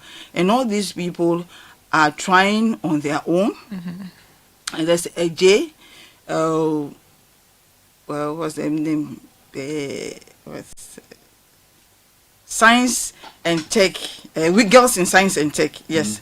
So she is also building career of a number of people in science. So these are just some of the names. Yes, the names that I have that you can look for and then find. But there, I think, Bernard, we need to state that there are others who are working hard, but they are not out there. We don't show the work. We don't show them, we don't know them. So we would like to appeal to them to put themselves out there so that the younger ones can also learn from, and then we can form a community. How important is this to showcase female entrepreneurs and female leaders in tech by way of, is it something that young girls need to see, and when they see it, what effect does it have on them? Yes, in a world of social media now, I think it is important to show and not tell. Let people see what you do. Put whatever it is out there.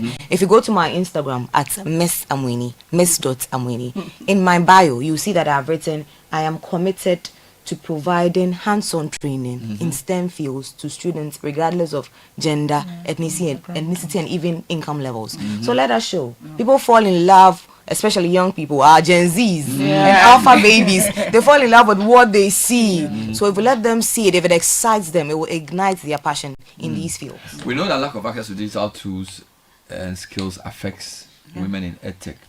What I want you to tell me is what kind of initiatives we need to address this. Okay. You will agree with me that since COVID, the labor market has taken a tumultuous turn. We've adopted, a lot of organizations have adopted the hybrid system as their modus operandi. And so this is what I like to call the fluorescence of artificial intelligence. Okay. And I mentioned earlier that in some time to come, jobs will be lost. Okay, this is where we need to think about future jobs. The jobs that will be lost, I don't think they include high skill jobs like STEM and health fields. Customer service, I agree. Production workers, I agree. Office staff, I agree. We can lose all those jobs to AI. But high skills like STEM skills, like health skills, we are not going to lose them. And so I will, at this point, clap for the new Minister for Communications and Digital Innovation, Honorable Sam George, for implementing the 1 million coding, 1 million coders. You know, he's passionate about training 1 million Ghanaian youth in coding and digital skills to improve the employment rate in the country. Our shout outs to the former Minister for Communications and Digitalization, a woman, Honorable Esla Usu, who initiated the Girls in ICT project, for which I was a mentor for about 2 years. You see, she brings mentors together to talk to young people and gives them training in coding and robotics. And then there is monitoring and evaluation afterwards. I also, again, I'm grateful for the Affirmative Action Act of 2024, which promotes women's rights. Very important. And so we are making headway, in my view. Anything to add to that? What can we do to generate more inclusive, gender-sensitive learning experiences for women? What can we do? Is it the females like you who have to push the agenda? Is it something men can come on board as well? Is it the policies that need to change? Or any ideas from you? Yeah, sure. For me, I'm always so huge on representation. That matters a whole lot. There have been times in my journey where I just had to look up a woman doing something, and that made me know that, okay, this is also possible for me to do, right? And so how much more when you see a woman from Ghana actually out there, global, and doing things, then that also makes you, it brings that feeling that, okay, this is actually a possibility for me. And then for organizations, I know there's an issue of funding, but it would be nice if we can train most of these girls for free, because some of them don't have that amount to pay for classes, for example. So when we are giving funding, we can provide these for free. I know of organizations like She Code Africa that even give laptops for free, right? So all of these are just a bit to make sure that the women are empowered, and there's no excuse at all why a woman is not inclined and skilled digitally. Anything to add on your side, Maud, on how we can improve the lot of women in edtech, whether as entrepreneurs, developers, or decision makers? Yes, I think we should tackle it from all angles. From the home front, You know, I'm going to make a point that your mother will go out and or your parents will go and buy a doll for the girl and then buy maybe a computer game for. Can we look at a situation where we start introducing our children to robotics early? Yeah. Okay. Some of these tools are not too expensive. There was an ad, I think last year or last 2 years, where a young girl and a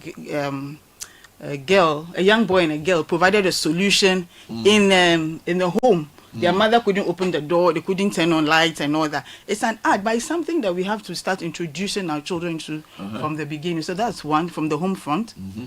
You've talked about, as for the educational system, we have to relook at it.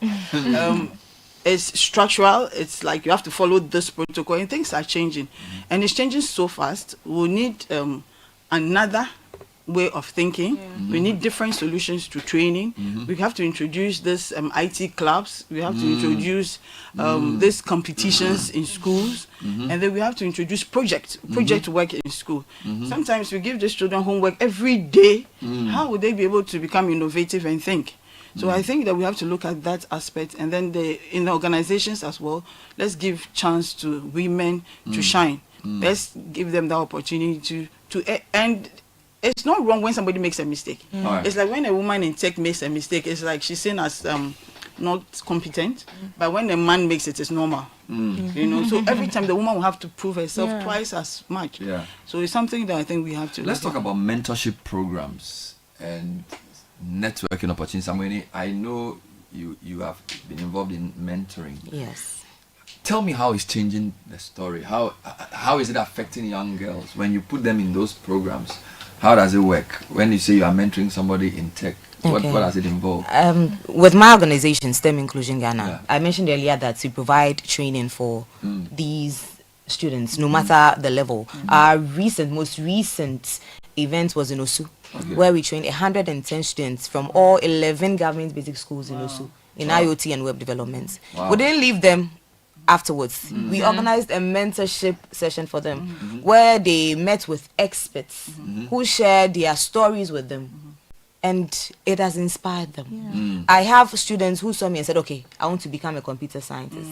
I want to do this, I want to do it. And I have students who actually went ahead to read some of these courses at the university. So I think mentorship is very important. Are you involved in any mentorship yourself? Yeah, definitely. Last year alone, I mentored over 60 young girls in STEM. And for me, that means a lot because this year I'm also doing more. Just because of the change in mindset I've seen. So the girls learn the skills, and that's okay. They have the certifications. But then it's almost like you've given them the key to a door, but you've not told them how to open it, or you've not even showed them the door. So it can be in different ways. There can be technical mentorship. I'm helping them out with areas they are weak in their skills. But then I would like to point out the mentorship that has to do with soft skills and building their confidence, because that matters a lot. How can they communicate better? How can they feel free to ask questions? How can they even have access to these opportunities, for example? And I think those things are really huge. Last year alone, most of my mentees went on to gain roles. Most of them, the roles they got from companies in UK. And I think to me, that's huge. That alone gives me that fulfillment that, okay, I've been able to play a very huge role in this person's journey. And what matters is that I'm giving back, because mentorship and community has changed my life. Amazing stuff. So what matters is that I'm giving back to somebody out there, and then just because of me and my guidance, she knows what to do with her skills. She knows how to show up for herself. She knows how to negotiate for salary.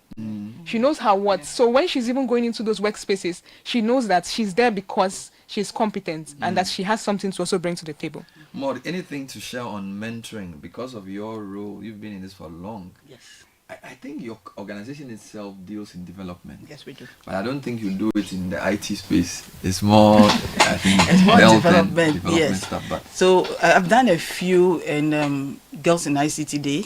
We've organized a few. I personally haven't been too good on that front because I've been at the in the office most of the time.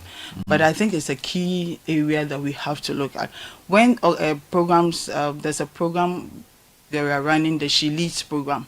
Every year they bring young girls down and then take them to various mentorship programs. And they have a portion for IT. And anytime I go there to talk to them, you can see the enthusiasm. You can see that they are really eager to learn more.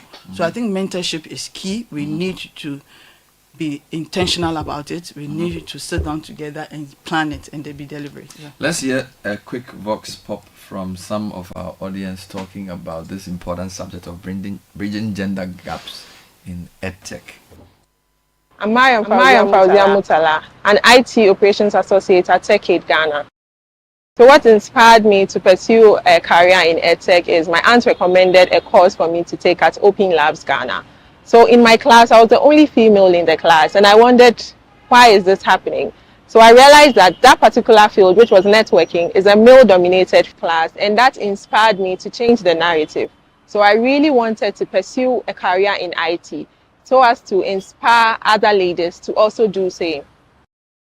We can encourage more women into EdTech by creating an enabling environment, such as creating policies like the Affirmative Action Bill. The gender gap in STEM education is improving because there's increased participation of females in science-related courses. Now, more females are enrolling in STEM courses, and that is quite an improvement.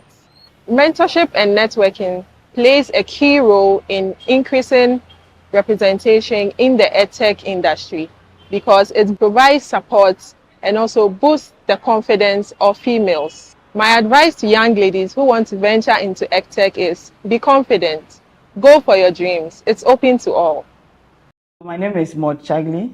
I am the head of IT for Plan International Ghana. Anything that is seen as male-dominated, when you are in it, there's that self-doubt first, and then you see that people don't really trust you. So what I do is I conscientize myself that I'm also a human being. So when I get into that space, whatever I have, I also offer. So more than half of the world's population is made up of women. So we have a bigger responsibility. We have to tackle the issues that are related to women. If you are not in the tech space, who do you expect to step up to the role and address your issues? So I rather encourage women to go in there, look at the issues that pertain to us. What can we do? How can we use technology to address these issues? We need tools or resources or policies that will help women to upskill, to have access to further learning, and then also create room for them to balance work, life, technology, and everything. So that sometimes it won't be like the woman is leaving everything behind just to pursue technology. My advice to young women who want to venture into EdTech is that they shouldn't be afraid. There's nothing to fear. It's a normal space that allows for creativity and innovation. So you just dream it and then try your hands at it. No matter the area in which you are working, you can always add some technology to it to improve the skills that you already have. This is EdTech Monday. It's coming to you live on 97.3 Citi FM. We're discussing how to bridge the gap or the gender gap in EdTech. Women leading innovation with Maud Chagli, Joy, Tari Bakshaw, and Ya Odei Amwini. She says I shouldn't call her Sarah. We had some good stories there. I think the question of support is important. Networking and support, working together. Okay, let me ask you guys a question. Do you guys know of each other before we came for this interview? No. That's bad. No. Because you are a bit famous for some of the things you do. I've heard your name before. Never heard of you. So and there communities where you people get to interact because there aren't that many women in this space. And if there are 3 leading women in tech and they don't know each other, that's a problem, isn't it? Yeah.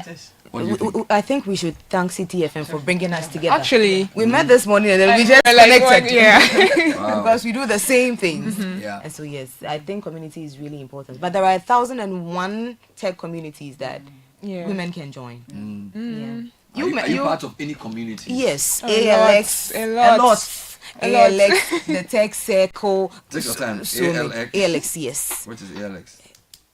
ALX is a big tech company.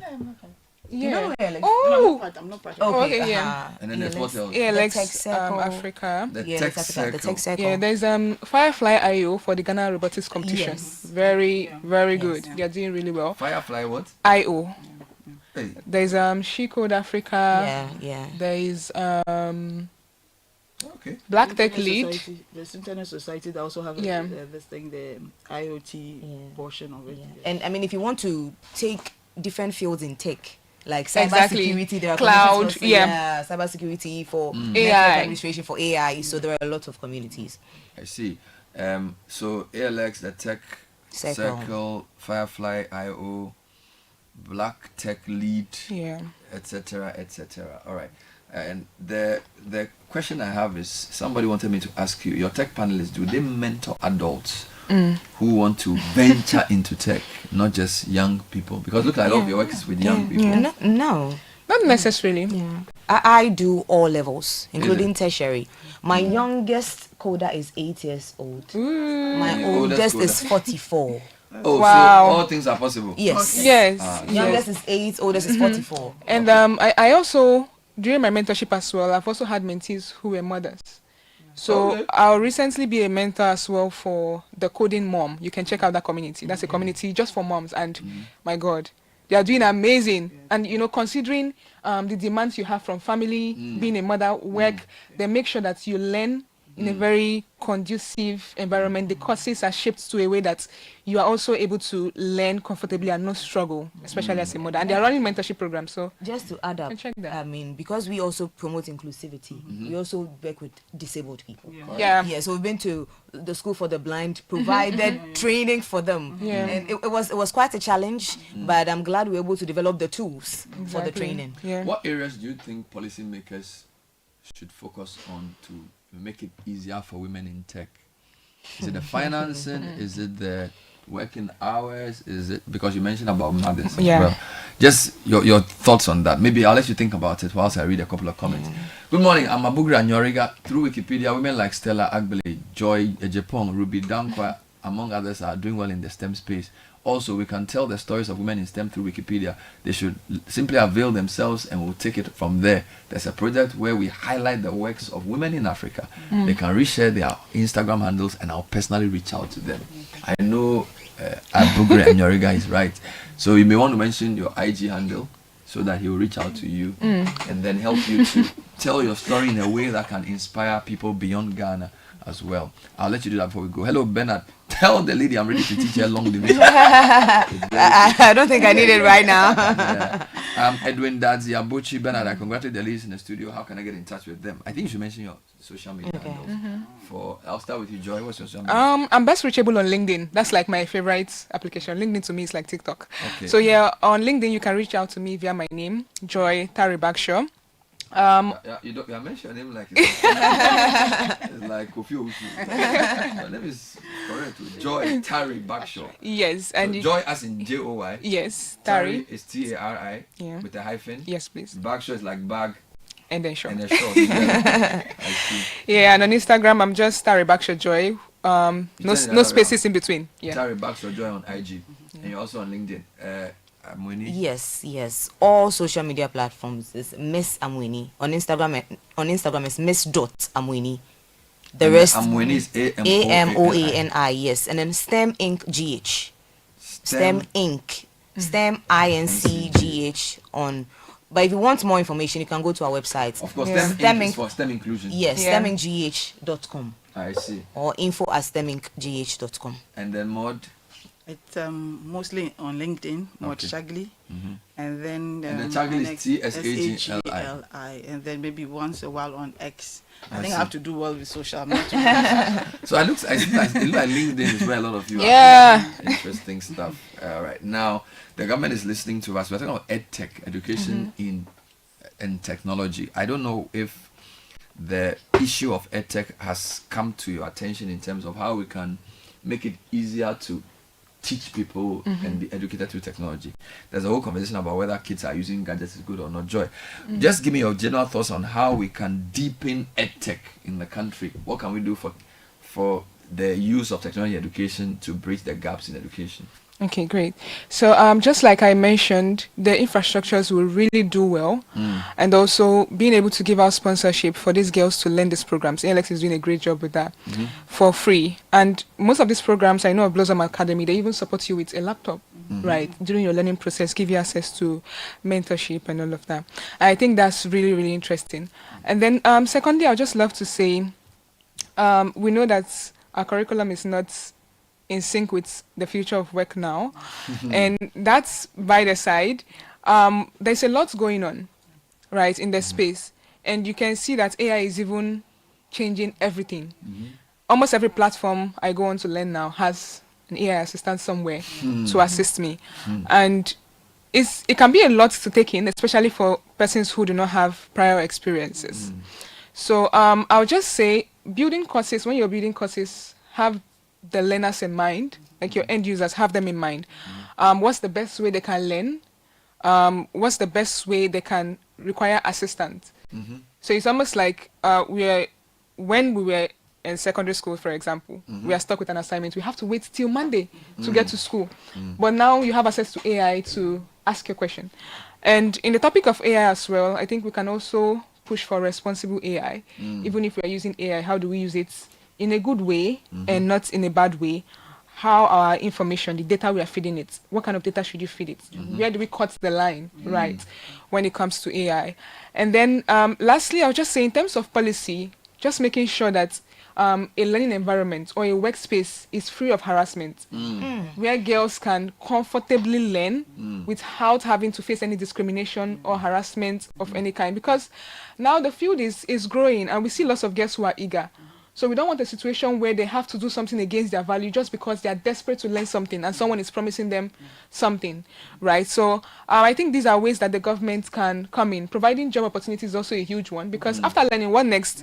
You finish university and there's nothing out there for you, right? You are there for years, and after spending years in school, it seems like it was almost, not useful for being in school. So providing opportunities, learning opportunities. I know of some communities that also partner with organizations outside the country so that their graduates can also gain access to interviewing with those companies and working for them. Their universities, like Academic Citi, is doing great with that. Their students are doing really well. So I think these are things that we can really look into when it has to do with the government. So policy, the support, and just making sure that the youths are thriving. It doesn't really have to be so serious all the time. So it's almost like, even at the end of the year, I know of communities that hold tech parties, like, you can go and net, because you never know who you meet and your next opportunity will come from. Yeah, Alex did that last week. It might not have to be from you actually putting in an application all the time. I've gotten opportunities where I didn't even have to interview because someone I met knew me or knew what I do, or I've worked with someone before, and then I just had access to those opportunities. So these are ways that we can look at this. But then the job creation is really important, because now almost every job are still going the manual way. You have to record, which is unnecessary. And with Africa, we have a lot to do to catch up with the global space and what is going on. So making sure that even organizations are adapting to technology, so that when the youths are also done with school or done with learning, they are coming to the workplace and they're not seeing something entirely different from what they learned or what they know. That can be so frustrating. And for us to also make sure that we keep the talent in Africa, because Africa has so much potential, but then you see Africans traveling out of the country for opportunities. And you can't blame them too, because better opportunities are out there, better pay, better work-life balance, better culture. And so if we can bring that back home and make sure that we make the environment, the industry very, very okay, very excellent for African young minds to build. All right. And that would be great. Anything to add on how to just enhance EdTech generally? Yes, we've mentioned education and training. Let's train our students. Let's provide mentorship for them. Another way is funding and investment. You mentioned that already. I think funding. Let's give our girls the avenue to study, even if they don't have the resources to do so. We can organize a scholarship program. Maybe if you want to do engineering, if you're a female, you want to do mechanic, you want to take up the engineering fields, the tech fields, let's slash your fees by half, or let's give you a full scholarship. Let's organize exams. Whoever wins, or the top 3, top 5, we give them scholarships. Let's give women who are promoting tech grants, because we are doing so much, but Yeah, the and it's resources a are lot. so little. Yeah. I trained 110 students in Osu. If I had the resources, I would have done the entire 11, every student in the 11 basic schools. Wow. Yes, so sometimes we need grants too. Another thing is communities. Mentioned that it's so important. I mean, the power of community is really vital in this situation. What can you add more to this conversation on how do we enhance EdTech in Ghana, and talk a bit about the financing? Because, and this is not just for, because I'm told women-led startups often struggle to secure funding, and that investors and policymakers need to step up. What are your thoughts on how we can improve the financing and funding? Okay. So, Bernard, we first have to look at this whole thing as a survival issue. Because either we change the way we work as Africans, or the rest of the world will dictate to us. And the way technology is going, just take the AI tools. Now, most of us use these AI tools, and they are not developed locally. And if you say you want a picture of a lady standing by a tree or this, what they'll bring will not be an African woman. If you want a woman in tech, you say you want a woman in tech doing something, they will not bring an African. Why? Because we are always consumers. We need to step up and then decide that, okay, we also want to produce, we also want to feed our people.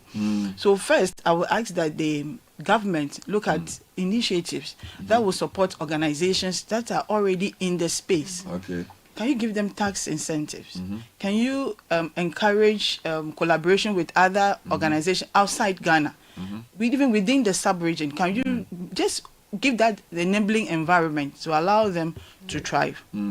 Wonderful. Secondly, within the organizations themselves, if the young people come out of school, are we open enough to allow them the space to learn? Or we just think that, okay, you have come, you try it, if it doesn't work, go away. You know, that's that kind of, we need to reorient ourselves, think, and then decide that this is what we want to do, and just keep it at the back of our minds. In the next 2-3 years, if we don't change and don't innovate, somebody else will take our space, and we may not be able to survive the digital revolution that is coming. Thank you. Technology is rapidly transforming education, but the gender gap still exists in EdTech. Women have immense potential, but they remain underrepresented in educational technology solutions development, adoption, and leadership. Some of the barriers are digital infrastructure, digital tools, societal norms, funding constraints, and self-limiting beliefs by the women themselves. And I think that's a very important thing to talk about, because despite everything else, if you say you can, you can. If you say you can't, you're also right. It depends on you. So maybe we'll end with that. How do women motivate themselves to say, I belong here, I have a voice, I'm a legitimate leader? All right, so that usually when you go to a class and you ask questions, they don't want to raise their hand, they don't want to speak up. The boys are trained to be assertive, the girls are trained to be sort of passive. How do we deal with that too? And at what age do we grab them? She says she starts at 8. 8 is even old. It's old. From birth. 5. 5. Because I believe in the formative years of the child. That is the point where if you teach the child anything, they grasp it. So wonderful. Yeah. Has any of you come in contact with government in the work you do at all? You mentioned that you were part of the trainers for the girls in ICT. Yeah, because the government is very critical in this. Yes. In some of the things you want to do, because EdTech solutions are delivered at the public school level, generally by the government. And it usually takes the form of, let's give them laptops, let's give them, but there's a lot of conversations around tools you can use even when there's no internet. Because to really deal with the divide, you don't just want to look at public-private, you also look at rural-urban. If you give a tool, most people in rural communities don't even have access to internet. How do you develop tools that can work in those spaces? I think a few days ago I was at an event where they launched a device called the Asanka device, and they said it actually works offline. And I think that's also critical, because in rural communities, most people are learning ICT on blackboards. Right? They don't even have access to a computer. How do we lower the prices of devices or how to make devices available so people can use it in their studies, not just to learn ICT, but to do normal assignments. These are some of the conversations we should be having. So maybe you guys can come together and start advocating too, because the advocacy part of your work is as critical as the direct intervention. Bernard, I agree, because you see, at the end of the day, in our basic schools, everybody writes a standard ICT paper in the BC. No matter where you come from, whether you're from the village or you're from the city in Accra, you write a standard ICT paper, but our students do not have the same tools.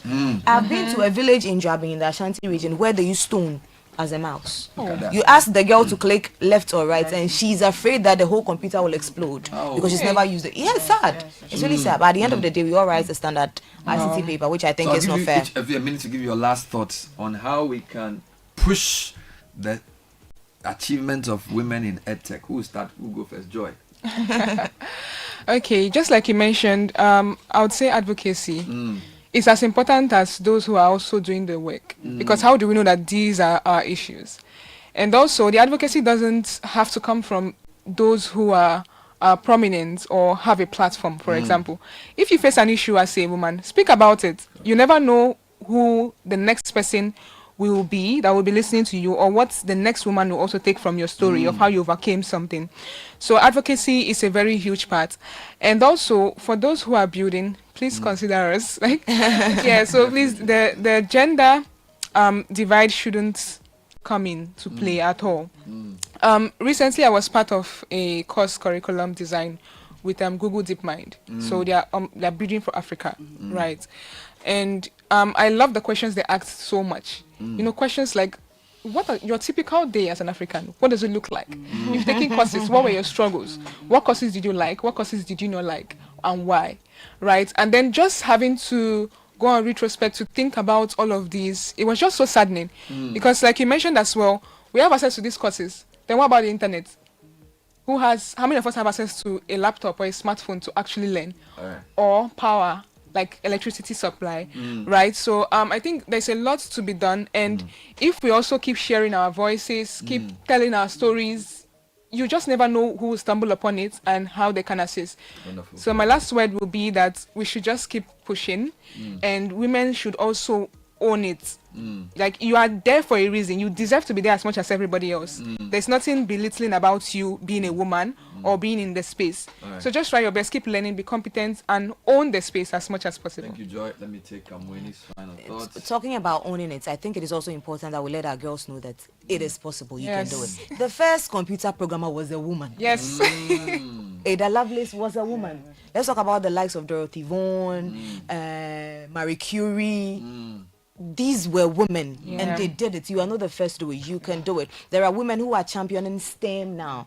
Talk of Farida Bedwe, who has a disability. She has cerebral palsy, but she's a software engineer. Ivy Bali, Telecel CEO, Patricia Obonai, Roy Cables, Case Cote Papa Fio. These are women who are championing STEM, so you can do it. Again, STEM Inclusion Ghana is open to partnerships. Please slide into our DMs. You're ready to receive you. Thank you. And last word to Maud. Okay, so I'll say that a lot is going on, but it's just we're not showcasing ourselves. We need to tackle it on all angles, from all angles. Plan International works with the government at various levels, from the local assembly to the regional to the national. So let's bring the government agencies on board. Let's bring these organizations also on board. And then let's see how we can take it up from there. Thank you. Amazing stuff. We've been speaking to 3 ladies in the EdTech space.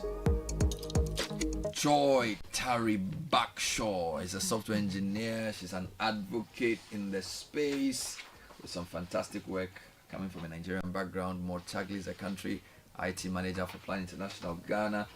Also an EdTech enthusiast, and of course, Odeya Mweni, aka Sarah, Executive Director, STEM Inclusion Ghana.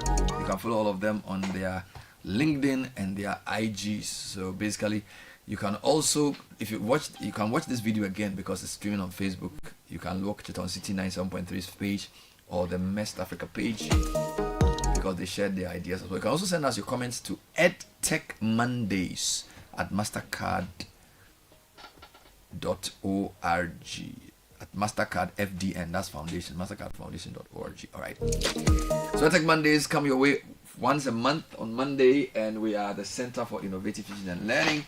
And today we were trying to bridge the gap in gender for women in EdTech, and I hope we've done that. I had 3 lovely ladies coming into the studio, giving us a great time. Enjoy your holiday, and we'll see you next time with another exciting edition. A big thanks to the MEST team and also to the MasterCard Foundation team. We'll see you next time. Bye-bye.